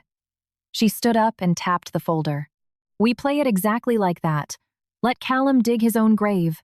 We keep our crosshairs laser-focused on Eleanor. She walked into her bedroom and came out with a small notepad. We should get word from the court tomorrow. If the judge clears the civil suit to proceed, the next step is the preliminary hearing and depositions. Hayes says the probability of Eleanor getting hammered with a massive civil judgment is extremely high. When she realizes she's going to lose her house and her savings, she only has 2 options. Which are, 1, she surrenders, admits fault, and settles. Harper held up 1 finger. 2, she goes on the offensive, files a countersuit, and tries to muddy the waters. She held up a 2nd finger. Knowing Eleanor's God complex, she will absolutely choose option 2. I nodded. Harper closed her notepad. Sienna, this is going to drag out. The justice system is a meat grinder. There will be delays, motions, and complications. You have to be ready. I am. Harper nodded, said nothing more, and went into her room. I sat alone in the living room. I picked up my phone. I opened Callum's contact. He had sent another text today. I hadn't replied. It was just 1 line. Sienna, do you really have to do this? I stared at that sentence. Suddenly, I felt a strange sensation. Not hatred, not grief. It was something akin to nostalgia. I didn't miss him. I missed the version of myself that used to believe in him. The girl who believed love conquered all. The girl who made endless excuses for his spinelessness. I deleted the text. Then I blocked his number. I leaned back into the couch and took a deep breath. The suffocating weight on my chest finally eased. Just a little. But it was enough. Exactly as Harper predicted, Eleanor decided to muddy the waters. A week before the civil hearing, Sergeant Ramirez called me. Her voice sounded exhausted, but she spoke faster than usual. Sienna, I need to verify something. She paused, choosing her words carefully. Yesterday, Eleanor walked into the precinct with a lawyer. She filed a formal complaint claiming you have been subjecting her to severe psychological abuse for years. She also accused you of having an affair with a coworker, which she claims provoked the domestic incident. Her official statement is that you fell down the stairs yourself because you were having a manic episode out of guilt. I stood in Harper's living room. Outside, a miserable New England rain was pouring down for the 2nd day in a row. She also brought evidence, Ramirez added. My heart beat steadily. What evidence? Audio recordings. It's a recording of a conversation between you and her. Sergeant Ramirez's voice was muffled. On the tape, you can be heard repeatedly saying, "You pushed me down the stairs." I froze. Of course I said that. I said it in the hospital, to the police, on the phone. But which specific conversation did Eleanor record? Her lawyer is submitting this as proof of psychological gaslighting, Ramirez explained. They claim that by aggressively repeating that sentence over and over, you were attempting to brainwash an elderly woman into falsely confessing to a crime she didn't commit. They are framing it as elder abuse. I listened, silent, while the rain lashed against the glass. Harper walked out of her room, saw my face, and rushed over. She mouthed, "What is it?" I covered the mic and whispered, "Eleanor is accusing me of elder abuse and psychological gaslighting." Harper's eyes narrowed to slits. She pointed at the phone, signaling me to put it on speaker. I hit the button. Sergeant Ramirez, please continue. We are obligated to process Eleanor's complaint, Ramirez said, her tone professional but laced with frustration. Standard protocol means we have to investigate both parties' claims simultaneously now. Sienna, this case is turning into a circus. You need to get your lawyer on this immediately. After hanging up, Harper practically collapsed onto the couch, crossing her arms. She stared at the coffee table, and a slow, dark smile spread across her face. It was the thrill of a chess player watching their opponent blunder into a trap. Elder abuse and psychological gaslighting. That is a bold play. Harper grabbed her phone and dialed Attorney Hayes. She summarized the police update. On the other end, Hayes was silent for a moment. Then he said something that surprised even Harper. Let her put on a circus. The bigger the circus, the more clowns fall out of the car. Harper put him on speaker. Hayes's voice was calm and calculated. Eleanor's strategy is classic Darvo deny, attack, and reverse victim and offender. She wants to create a chaotic he said she said scenario so the judge throws his hands up and dismisses the whole thing as a toxic family feud. He paused. But she made a fatal tactical error. Which is? Harper asked. She has zero admissible evidence to corroborate her claims, Hayes stated confidently. Proving intentional infliction of emotional distress or elder abuse requires a documented, prolonged pattern of severe abuse. What does she have? One out-of-context recording where the victim accuses her of assault? That will get laughed out of civil court. He chuckled darkly. Furthermore, by filing a formal police complaint, she has just opened herself up to a brutal criminal discovery process. The DA is going to subpoena everything. Blair, Callum, the Verizon logs, the badge swipes at the tech firm. Everything comes into the light. Harper's smile widened. So she just handed us the rope to hang her with. Exactly, Hayes said. But only if we maintain absolute discipline. Do not engage. Our civil suit moves forward as planned. We depose them and let them perjure themselves. Harper hung up, stood up, and looked at me intensely.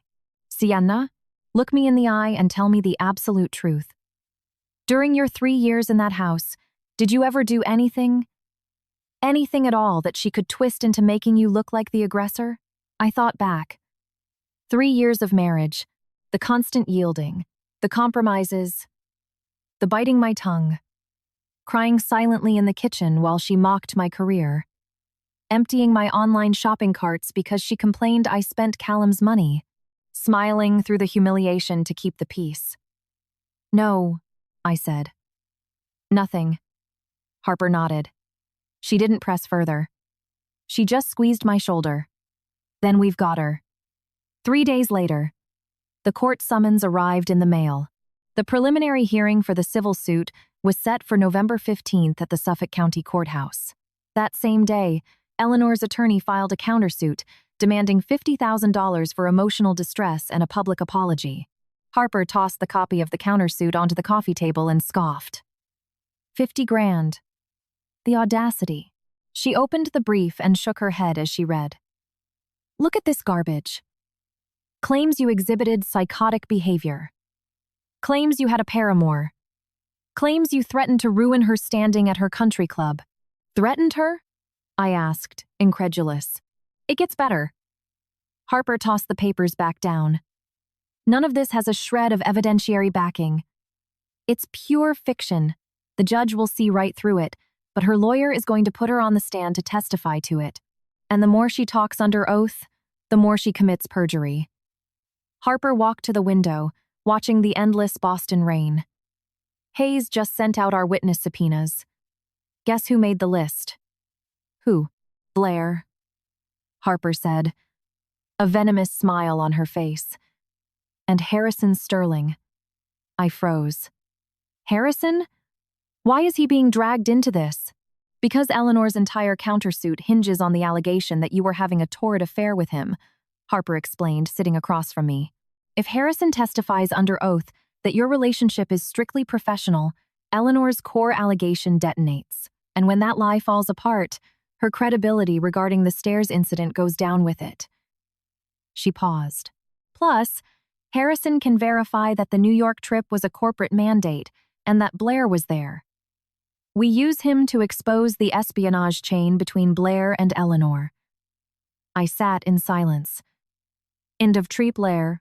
Subpoenaing Harrison meant dragging a completely innocent man into my radioactive divorce. He hadn't done anything wrong, and now he was going to be grilled by vicious divorce lawyers in open court. I picked up my phone. I hesitated for a long time, but finally called Harrison. He answered on the third ring. "Sienna, how are you holding up?" His voice was professional but warm, exactly how he sounded in the office. I took a deep breath and gave him the condensed version of the nightmare. Eleanor's accusations, Blair's role as the spy, the subpoenas, and the request for him to testify.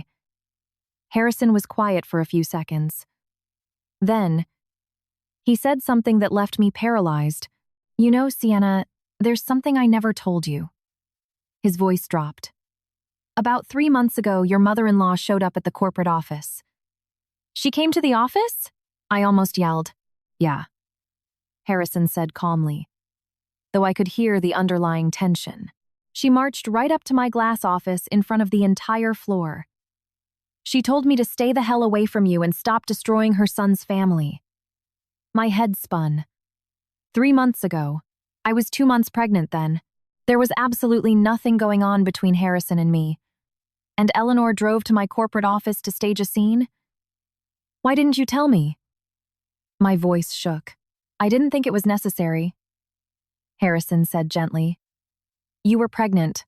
You were stressed enough with a massive product launch.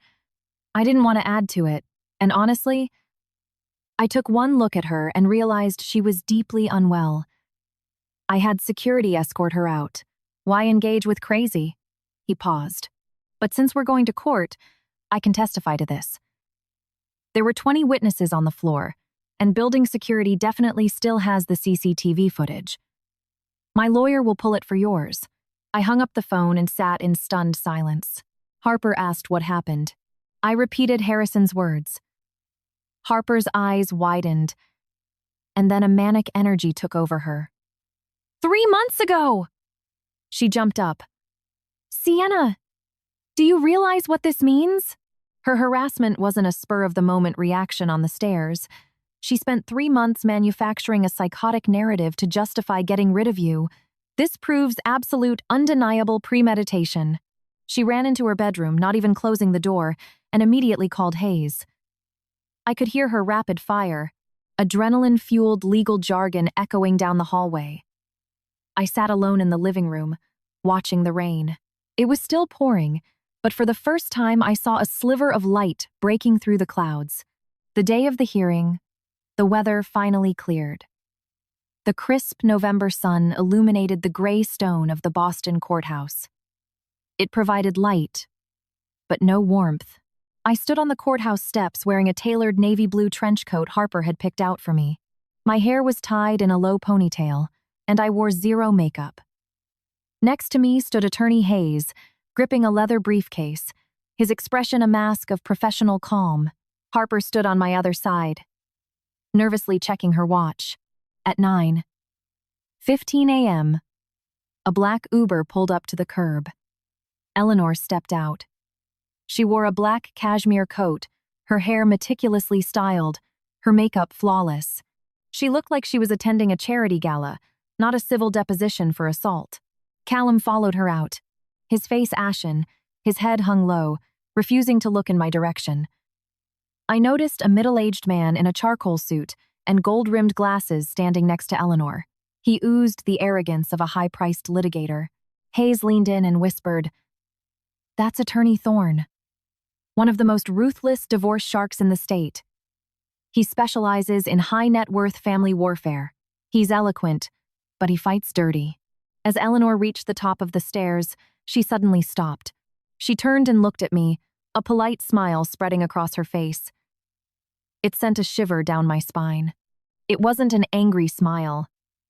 It was the smug confidence of a chess player who thinks they've cornered the king. She turned and walked through the metal detectors. Callum hesitated at the door, glanced at me, his lips moving soundlessly, before dropping his gaze and scurrying inside. Harper squeezed my arm. "We've got this." We walked into the courtroom. It wasn't a massive criminal court, but a wood-paneled civil courtroom. The judge's bench sat high at the front beneath the state seal. Plaintiff and defendant tables flanked the center aisle. A few people sat in the gallery. In the very back corner, a young woman in a beige trench coat sat with her head down, nervously picking at her phone. It was Blair. I sat at the plaintiff's table with Hayes. Harper took a seat in the first row of the gallery. Across the aisle, Eleanor and Thorne were whispering to each other. Callum sat behind them, shrinking into himself like a scolded child. The bailiff announced the judge. All rise. The judge, a stern-looking woman in her 50s with wire-rimmed glasses, took the bench. She banged her gavel and called the session to order. Attorney Hayes opened with our complaint. He systematically laid out the damages: medical bills from the ER and emergency surgery, lost wages, and profound emotional and physical trauma resulting from the loss of the pregnancy. Total damages sought: $1.5 million. When he finished, it was Attorney Thorne's turn. He stood up, adjusted his suit jacket, and addressed the court. His voice was booming, theatrical. Your Honor, my client Eleanor is a 62-year-old widow. She has worked hard her entire life, raised a successful son as a single mother, and welcomed her daughter-in-law, the plaintiff, into her home with open arms. He paused, his gaze sweeping over our table with a patronizing smirk. However, the plaintiff, driven by personal instability, has subjected my client to severe psychological abuse for years: cold indifference, verbal attacks, and repeated threats to humiliate my client in her social circles. Thorne picked up a document. I submit to the court a psychological evaluation of my client. It concludes that due to prolonged emotional abuse by the plaintiff, Eleanor suffers from moderate clinical depression and severe anxiety. We are countersuing for $50,000 for intentional infliction of emotional distress and a formal retraction of the slanderous assault allegations. Attorney Hayes stood up immediately. His voice was quiet, but cut through the air like a scalpel. Your Honor, plaintiff moves to examine the credentials of the psychological evaluation submitted by the defense. The judge nodded. Hayes stepped into the aisle, looked at Thorne, and asked, Counselor, what institution issued this psychological evaluation? And can the evaluator's clinical credentials be presented to the court? Thorne's face twitched, a micro-expression of annoyance before he recovered. It was issued by a private wellness clinic in Cambridge. The clinician's credentials will be provided in discovery. Hayes gave a microscopic smile. I knew exactly what that smile meant. He had just caught Thorne trying to pass off a bogus wellness certificate as a medical diagnosis. Hayes was letting Thorne dig his own grave with procedural errors. I sat at the table, staring at Eleanor's perfectly powdered face, and thought only one thing. I don't care how long this takes. I don't care how dirty they fight. I will not back down an inch. By the third day of hearings, the atmosphere in the courtroom had shifted. Attorney Thorne was trying to paint a masterpiece of a frail, abused elderly woman tormented by a gold-digging, psychotic daughter-in-law. Thorne was dramatic, and Eleanor played her part flawlessly. Every time Thorne hit a poignant note, Eleanor would dab the corners of her eyes with a silk handkerchief, her shoulders trembling delicately. Hayes sat next to me, still as a pond. A legal pad sat open in front of him, covered in dense notes, mapping out every single contradiction in the defense's narrative. He wasn't rushing to object. He was waiting. On the morning of the fourth day, the moment arrived. Hayes stood up. Your Honor, the plaintiff calls Harrison Sterling to the stand. The side doors opened, and Harrison walked in. Dressed in a bespoke charcoal suit, his silver fox hair perfectly styled, he projected absolute corporate authority. He took the stand, raised his right hand, and swore the oath. When Thorne saw Harrison, a sneer crossed his face. He clearly thought Harrison was our weak link. Hayes approached the podium. Mr. Sterling, what is your relationship to the plaintiff, Sienna? We are colleagues. Harrison answered immediately, his voice booming and confident. I am the vice president of marketing. I am her direct supervisor. We have worked together for 2 years. Is there any personal, romantic, or inappropriate relationship between you and Sienna? Absolutely not. Harrison's tone left zero room for interpretation. Our interactions are strictly confined to corporate matters. Hayes nodded, picked up a stack of papers, and handed them to the bailiff. Your Honor, I submit Exhibit D, corporate HR records, and the full itinerary of the November corporate summit in New York. The manifest clearly details 8 employees in attendance, along with hotel room assignments. Hayes turned back to Harrison. Mr. Sterling, can you describe the circumstances of this corporate retreat? It was a mandatory departmental summit, Harrison stated. 8 employees, including myself, Sienna, and a junior associate named Blair. We all stayed at the Marriott Marquis. Rooms were booked by corporate. I shared a suite with the IT director. Sienna shared a room with Anna from finance. He paused, his eyes locking onto Eleanor at the defense table. As for the absurd allegation that Sienna and I were sneaking into an elevator together, we were returning from a 5-hour seminar. The entire team of 8 stood in the lobby, discussing Q4 projections for 10 minutes before we all got into the elevator together. Hayes turned to the judge.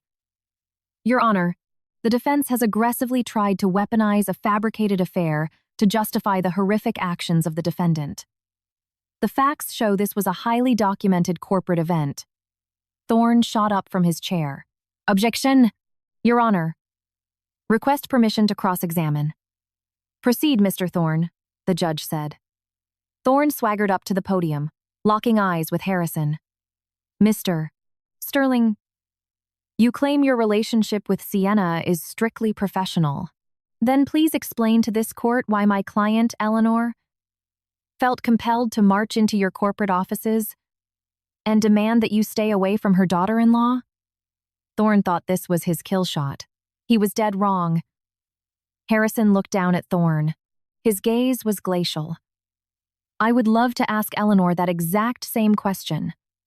His voice echoed in the wood-paneled room. 3 months ago, Eleanor bypassed building security, walked onto my floor in front of 20 employees, pointed a finger in my face, and called me a homewrecker. Thorne's smug smile froze. Harrison didn't let him breathe. I was stunned, because I barely knew Sienna outside of status meetings. I had no idea why this woman was screaming at me. He paused, his voice hardening into steel. I later discovered that Eleanor was desperately hunting for a pretext to orchestrate a legally favorable divorce for her son. Objection, Thorne barked. The witness is speculating and defaming my client. It is not speculation, Harrison fired back. He reached into his suit pocket and pulled out a silver USB drive. When Eleanor staged her little meltdown, the corporate security cameras recorded audio and video of the entire event. She explicitly stated on tape that a girl named Blair told her I was sleeping with Sienna. Dead silence fell over the courtroom. A murmur erupted from the gallery. The judge slammed her gavel. Order! Thorne's face lost all its color. He whipped around to look at Eleanor. Eleanor was staring at Harrison in sheer panic. Her eyes darted wildly around the room. Hayes stood up smoothly. Your Honor, plaintiff submits this security footage into evidence. Furthermore, plaintiff calls our next witness, Blair. When the bailiff escorted Blair into the courtroom, you could hear a pin drop. She was wearing her beige trench coat, her head bowed so low her blonde hair covered her face. She walked to the witness stand, raised her head, and locked eyes with Eleanor. Eleanor glared back at her. A terrifying, warning glare. Blair quickly looked down at her shoes. Hayes walked up to the podium. His tone was gentle but lethal. Miss Blair, what is your relationship with the defendant, Eleanor? Blair's lips trembled. Her voice was barely a whisper. We know each other, but not well. Not well? Hayes raised an eyebrow. Then could you please explain to the court why subpoenaed Verizon phone records show that over the past 3 months, you and Eleanor had 47 phone calls, totaling over 30 hours of conversation? Blair's face went chalk white. Her knuckles gripped the wooden railing of the witness stand. We. We just talked. She liked me. She checked in on me. Checked in on you? Hayes picked up a piece of paper and waved it. This is a transcript of your iMessage history.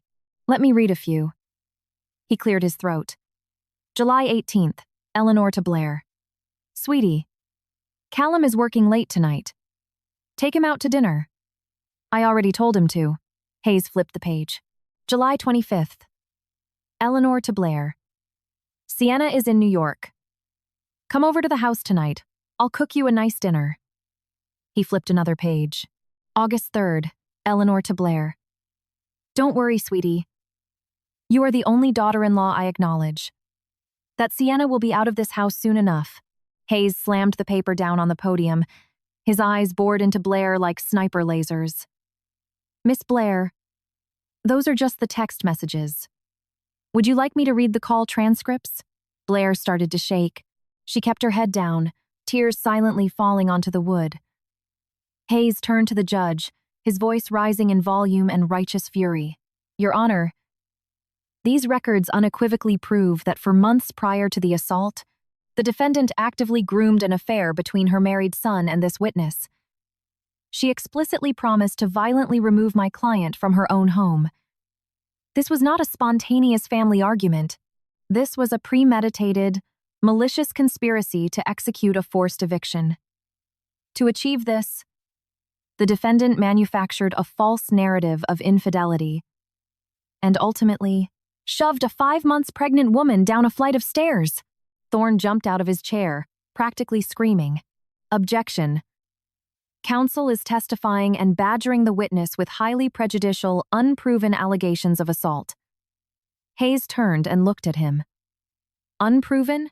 The ER medical chart contains my client's immediate, spontaneous utterance. My mother-in-law pushed me. The forensic medical expert confirms severe blunt force trauma to the ribs, catastrophic hemorrhaging, and emergency surgery to save her uterus. He paused, his voice dropping to a devastating whisper, not to mention the loss of 2 fully formed fetuses, a boy and a girl. At 5 months, the courtroom felt like a tomb. A muffled sob came from the gallery. Eleanor gripped the arms of her chair so hard, her knuckles looked like they would burst through her skin.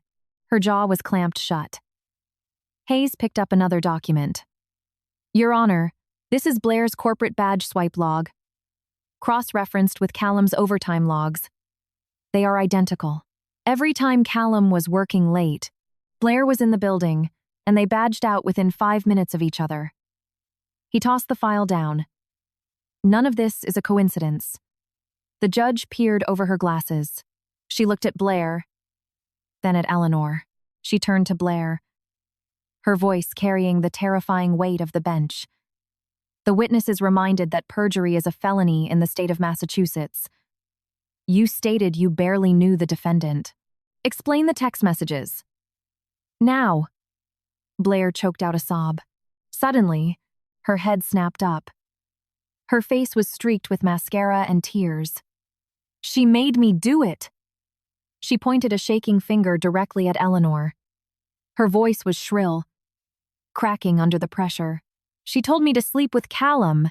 She said Sienna was trash, that she wasn't good enough, that the babies probably weren't even his. She promised me that if I helped her, she would make sure I became the wife. Chaos erupted in the gallery. Reporters scribbled furiously. Eleanor shot out of her chair, her mouth wide open. But Thorne grabbed her arm and yanked her back down. The judge slammed her gavel, the crack echoing like a gunshot. Order in the court! Witness, continue. Blair wiped her eyes, but the tears wouldn't stop. On the New York trip, she told me to follow Sienna. She said if I caught her cheating, they could divorce her and leave her penniless. But I followed her for 3 days. There was nothing. Sienna and Harrison Sterling didn't do anything. Blair gasped for air. But Eleanor told me. She told me if there was no proof, we had to invent it. Because once the rumor was out, Callum would believe it. Thorne looked like he was going to vomit. He half stood to object, but the judge shot him a look that pinned him to his chair. Hayes stepped in for the kill. Miss Blair, where were you on the night of October 15th? The night Sienna fell. Blair froze. Her eyes darted around like a trapped animal. I was at my apartment. Hayes held up a piece of paper. Then why do cell tower pings place your iPhone directly inside Callum and Sienna's gated community between 8:15 p.m. and 8:45 p.m. that night? Blair's pupils dilated in sheer terror. She opened her mouth, but no sound came out. Miss Blair. Hayes's voice dropped to a terrifyingly calm register. You were inside the house when Eleanor pushed her, weren't you? Blair's entire body convulsed. She covered her face with her hands, collapsed against the witness stand, and broke down into agonizing, hysterical sobs. It was the sound of a lie being utterly dismantled. The illusion Eleanor had spent 3 months meticulously building had just been atomized in open court. Eleanor sat at the defense table. Her face was the color of wet cement. She stared at the sobbing Blair, her lips trembling. Completely mute, Thorne looked like a gambler who realized he had pushed his life savings all in on a dead hand. The judge brought down the gavel. Court is in recess. The bailiffs escorted a hyperventilating Blair out of the courtroom. Her wails echoed down the marble hallway until they disappeared. I sat at the plaintiff's table, looking at Eleanor, the woman who had been so arrogant, so untouchable. I didn't feel vindicated. I didn't feel rage. I just felt a crushing, profound sadness. Because of a sick, twisted obsession over control, she had murdered 2 unborn children, destroyed my body, shattered her son's marriage, and annihilated her own life. Outside the courtroom, the afternoon sun flooded the corridor, casting long shadows across the marble floor. Harper walked up to me and grabbed my hand. Her grip was iron. Blair sang like a canary to the DA's investigators in the back room, Harper said, keeping her voice low but vibrating with adrenaline. She confessed she was hiding in the kitchen downstairs. Eleanor told her to wait there while she handled Sienna. After Eleanor shoved you, she walked downstairs, told Blair the trash is taken care of, and told her to go upstairs and keep Callum company in his office. I listened, and the horrific geometry of that night finally clicked into place. Eleanor waving to Blair, telling her the job was done. Blair creeping upstairs to sleep with my husband, while I lay bleeding out on the staircase landing, my blood soaking into my dress. Nobody came for me. Nobody cared. I looked down the end of the corridor. Callum was standing there. He was leaning against the wall like his spine had been removed. His head was bowed, his shoulders shaking violently. He looked up and saw me. He was crying. I felt absolutely nothing. On a freezing Friday morning, the courthouse steps were swarmed. The civil trial explosion had triggered immediate criminal action. The district attorney's office had indicted Eleanor for aggravated assault and battery with a dangerous weapon, the stairs, citing the severe bodily harm and fetal death. It was a massive local scandal. Local news vans were parked outside, cameras waiting to catch Eleanor's perp walk. I sat in the passenger seat of Hayes's SUV, watching the circus. The December wind was brutal, but reporters stood shivering, phones raised, waiting. Harper sat in the back, holding a thermos of coffee. Drink this. Today is going to be a marathon. I took the coffee. The heat seeped through my leather gloves. It felt grounding. After Blair's courtroom confession, the DA didn't waste a second. Within 2 weeks, a grand jury indicted Eleanor. The public pressure was intense, and the prosecution moved at lightning speed.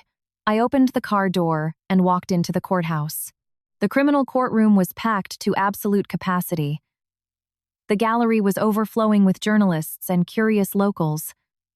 Bailiffs were quietly forcing people to stand against the back wall. I took my seat behind the prosecutor's table as the victim.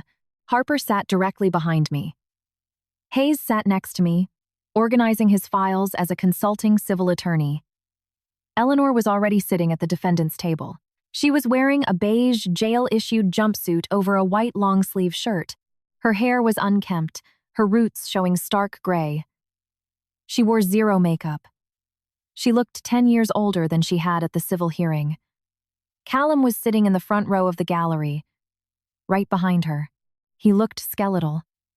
His cheekbones jutted out, his eyes were sunken, and he sported a thick, messy beard. He kept his head down, his hands clasped so tightly his knuckles were white, like he was praying to a god who had already abandoned him. "All rise," the bailiff announced. The judge entered. It was a no-nonsense, silver-haired male judge in his 60s. He took his seat, adjusted his glasses, and his gaze swept the room, resting heavily on Eleanor. The assistant district attorney, Ada, a sharp woman in her 30s, stood up to read the indictment. Aggravated assault causing severe bodily injury, resulting in catastrophic trauma and fetal demise. The ADA didn't hold back. She outlined the 3-month conspiracy, the grooming of Blair, the calculated push, and the horrific aftermath. Every word hit the courtroom like a sledgehammer. Attorney Thorne was still representing Eleanor, but this time, he wasn't fighting for an acquittal. He was fighting for leniency. He stood up, his booming voice replaced by a subdued, pleading tone. "Your Honor, members of the jury, my client is a 62-year-old woman in failing health. She has expressed profound, devastating remorse for the events that transpired. This was a tragic, isolated domestic incident born out of extreme familial tension, not a calculated act of malice. We ask the court to consider her age and lack of prior criminal record during sentencing." The ADA stood up immediately. Her voice was ice. "Your Honor, defense counsel's framing of this as an isolated domestic incident is a grotesque misrepresentation of the facts." She held up a binder. "We have sworn testimony and digital forensics proving the defendant spent 3 months plotting to illegally evict the victim from her home. We have the text messages." She looked directly at the jury. She told her accomplice that Sienna will be out of this house soon enough. She told the victim, "That brat in your belly might not even belong to our family." This was not an accident. This was a targeted hit. The ADA took a step toward the center of the room. Furthermore, after shoving a pregnant woman down a flight of stairs, the defendant did not call 911. She did not render aid. She walked past the bleeding victim, told her accomplice the trash was taken care of, and sent her upstairs to sleep with her son. That level of depraved indifference to human life completely obliterates any claim of a tragic accident. Thorne tried to object, but the judge waved him down. "The court has heard your opening, Mr. Thorne. Let the prosecution proceed." Next came the witnesses. Blair was brought in by a sheriff's deputy. She was no longer wearing her designer trench coat. She was in a Greene County Jail uniform, having pled guilty to accessory charges. Her hair was chopped short. She kept her head down, completely broken. The ADA questioned her with surgical precision. "Blair, were you in the house on the night of the assault?" "Yes." Her voice was barely a whisper. "What did Eleanor instruct you to do?" "She told me to wait in the kitchen, while she made Sienna realize she had no place in that house." "And then what happened?" Blair started crying. "I heard them arguing. Then I heard a scream, and a horrible thudding sound on the stairs. I ran out and saw Sienna bleeding on the landing. I pulled out my phone to call 911, but Eleanor came downstairs and grabbed my arm. She told me to put the phone away. She said the problem was solved, and told me to go upstairs to Callum." The gallery erupted in gasps. The judge slammed his gavel. "Order! Why didn't you call 911 anyway?" the ADA asked. Blair looked up, her face drenched in tears. "I was terrified of her." She buried her face in her hands and sobbed. Next was Harrison Sterling. He delivered his testimony with cold, corporate efficiency. He recounted Eleanor's psychotic ambush at the office, providing the exact quotes caught on the security cameras. The reporters in the gallery typed furiously. Finally, the judge announced it was time for the victim impact statement. I stood up and walked to the podium facing the judge. Every eye in the courtroom was on me. I saw Harper in the front row, giving me a slow nod. I saw Callum sitting behind the defense table, his eyes bloodshot, staring at the floor. And I saw Eleanor. She finally lifted her head and looked at me. Her eyes held a chaotic mix of hatred, regret, and sheer terror. I didn't care to decipher it. I took a deep breath.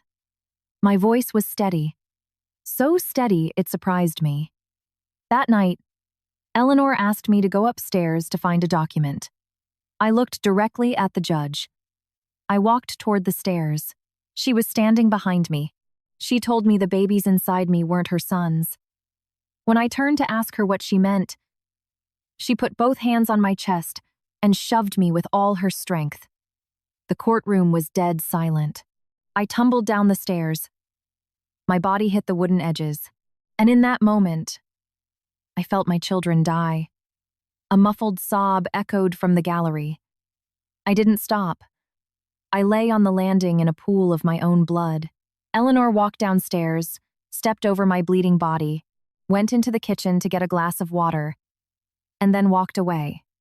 She didn't call 911. She didn't look back. I gripped the edges of the podium. I called 911 with my own phone. When I woke up from emergency surgery, my children were gone. Twins, a boy and a girl. At 5 months.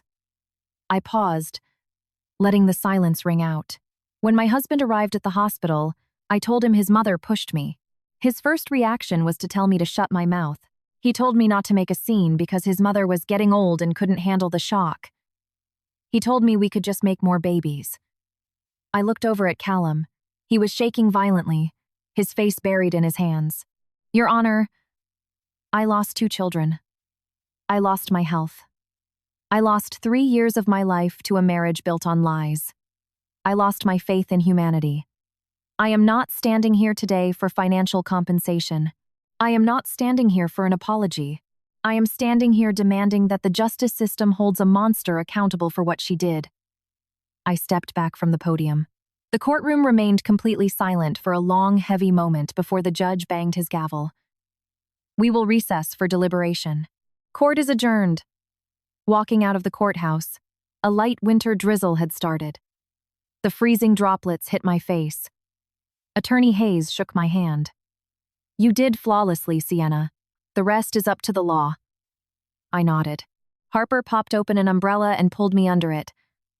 Her eyes were red, but she kept her voice light. Let's go home. I'm ordering ribs. We walked toward the parking garage. Halfway there, I heard rapid, splashing footsteps behind me. I turned around. Callum was sprinting through the rain, no umbrella, his jacket soaked. He stopped a few feet away, gasping for air. The rain mixed with the tears streaming down his face. Sienna! His voice sounded like it had been dragged over broken glass. I stared at him. I'm so sorry. He sobbed, his entire body shaking. He looked like he was physically falling apart. I swear to God, I didn't know she was this evil. I thought she was just tough. I never thought she would actually do something like that. Harper stepped in front of me, shielding me. Her voice was absolute zero. Callum, what is the point of this? Callum ignored her. He stepped around her and looked at me. Suddenly, his knees buckled, and he collapsed onto the wet pavement. Puddles splashed around his knees. Sienna, please, I'm begging you. Forgive me. I don't want the condo, I don't want the money. You can have everything. Let's just start over. Please. He looked up at me. A pathetic, drowned rat. I looked down at him. This man I had loved. Seeing him on his knees triggered a flashback to college, when he begged me not to dump him. Back then, I caved. Now, I felt nothing. I stepped back, standing next to Harper. Callum, get up. My voice was quiet, but devoid of any warmth. He didn't move. He just knelt there, weeping. You want my forgiveness? I asked. Did you ever once stop to think about where you were while I was lying on an operating table, bleeding out, listening to a surgeon tell me I was going to lose my uterus? Callum flinched as if I had shot him. You were inside, Blair, I answered for him.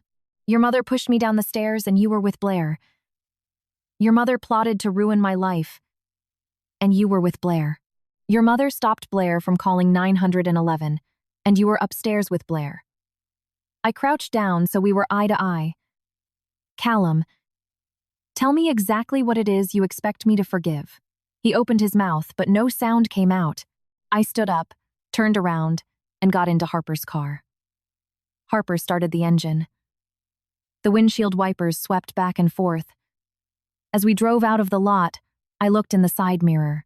Callum was still kneeling in the freezing rain, motionless as a gravestone. I leaned my head against the window and closed my eyes. Tears finally slipped down my cheeks. I wasn't crying for him.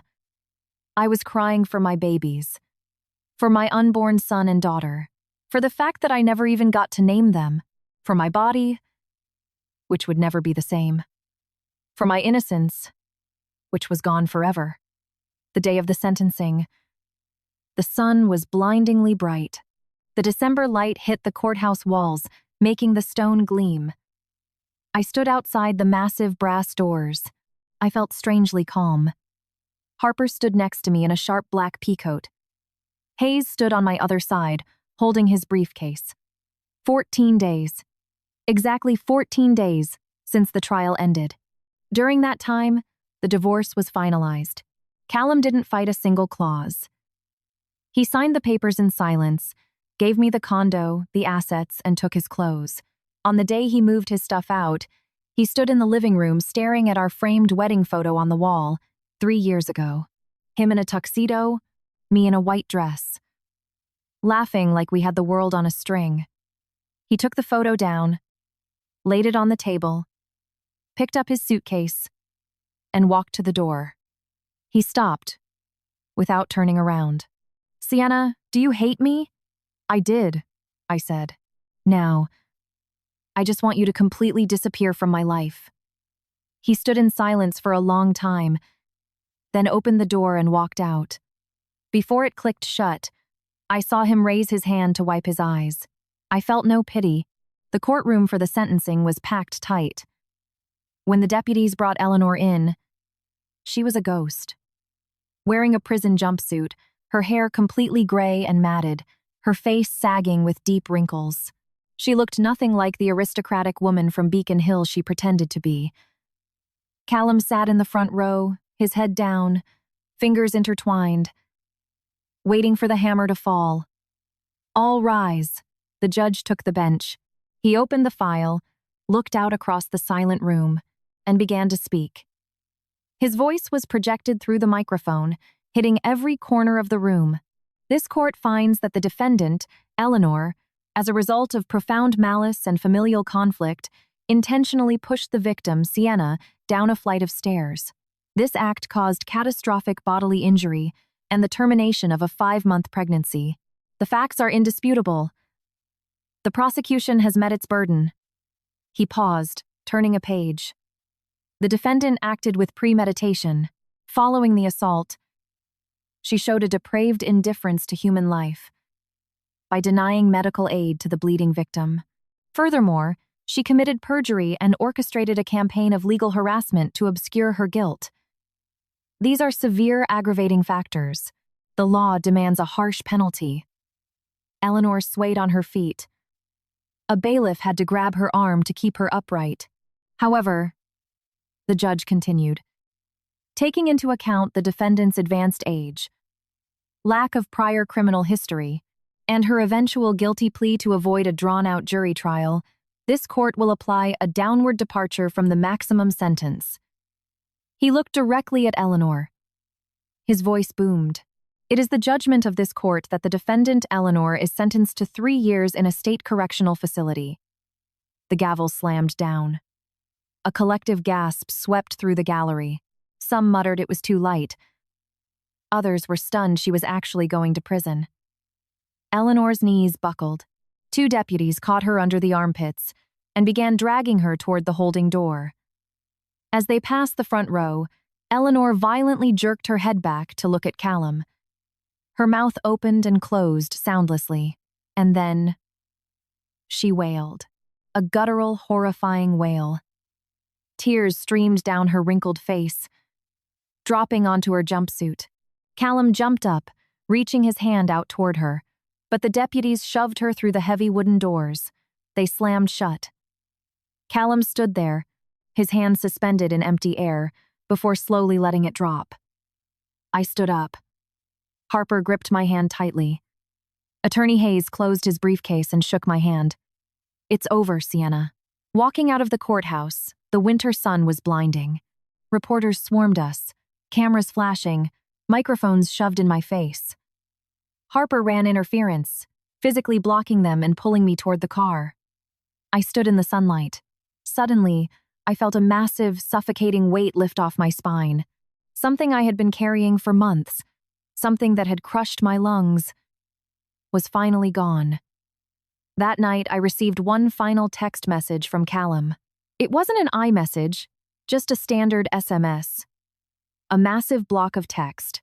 He wrote that he had quit his tech job and was moving out of state. He wrote that he had packed up his mother's house and thrown out everything Blair left behind. He wrote that the greatest regret of his entire miserable life was not being home that night. And then he wrote a final sentence that made my hand tremble. Sienna, there is something I never told you. When I was a kid, I had a medical issue. The doctors told me my chances of ever conceiving a child naturally were basically zero. Those twins. They were a miracle. They were probably the only children I will ever be able to have in my entire life. I stared at that text on the glowing screen in the dark living room for a very long time. I placed the phone face down on the couch. I stood up, walked to the window, and opened the blinds. The Boston skyline stretched out in front of me. Millions of lights. Millions of tiny, warm stories happening behind closed doors. My story wasn't warm anymore, but at least it was mine. The next morning, I drove out to the cemetery. It was located on a quiet hill outside the city limits.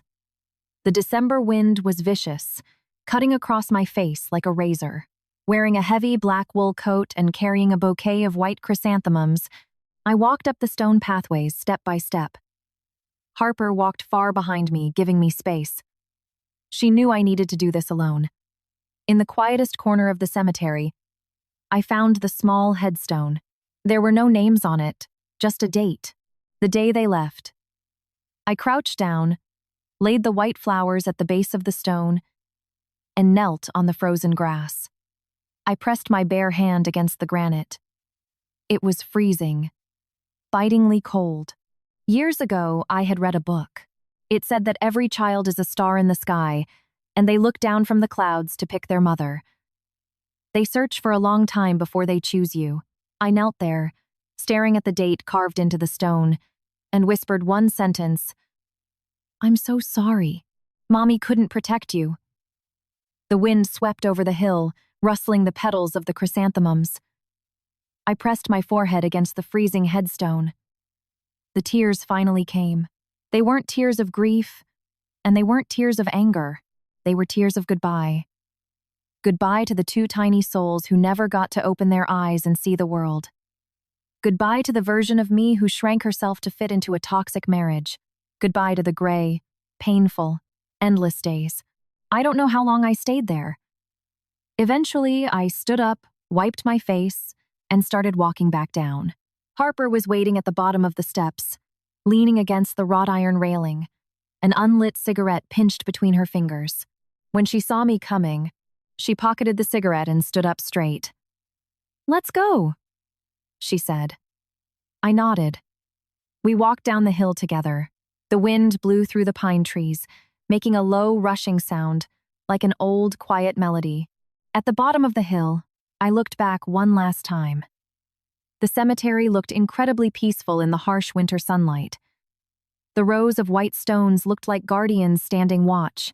I opened the car door and got in. Harper started the engine, and we drove out the iron gates. We merged onto the interstate. In the distance, the Boston skyline slowly came into view. The sun pierced through the windshield, landing on my hands. It felt warm. I looked down at my left hand. The pale indentation on my ring finger had faded significantly. Just a little more time, and it would disappear completely. I leaned my head back against the seat and watched the trees blur past. The winter fields were dead and gray, the branches bare, but the sky above was a brilliant, piercing blue, so clear it looked like it had been washed clean. Suddenly, I remembered Callum's final text. Those twins were probably the only children I will ever be able to have. That sentence, like a delayed needle, finally pricked the deepest part of my heart. It wasn't pain. It was a complex, indescribable finality. He lost his only children.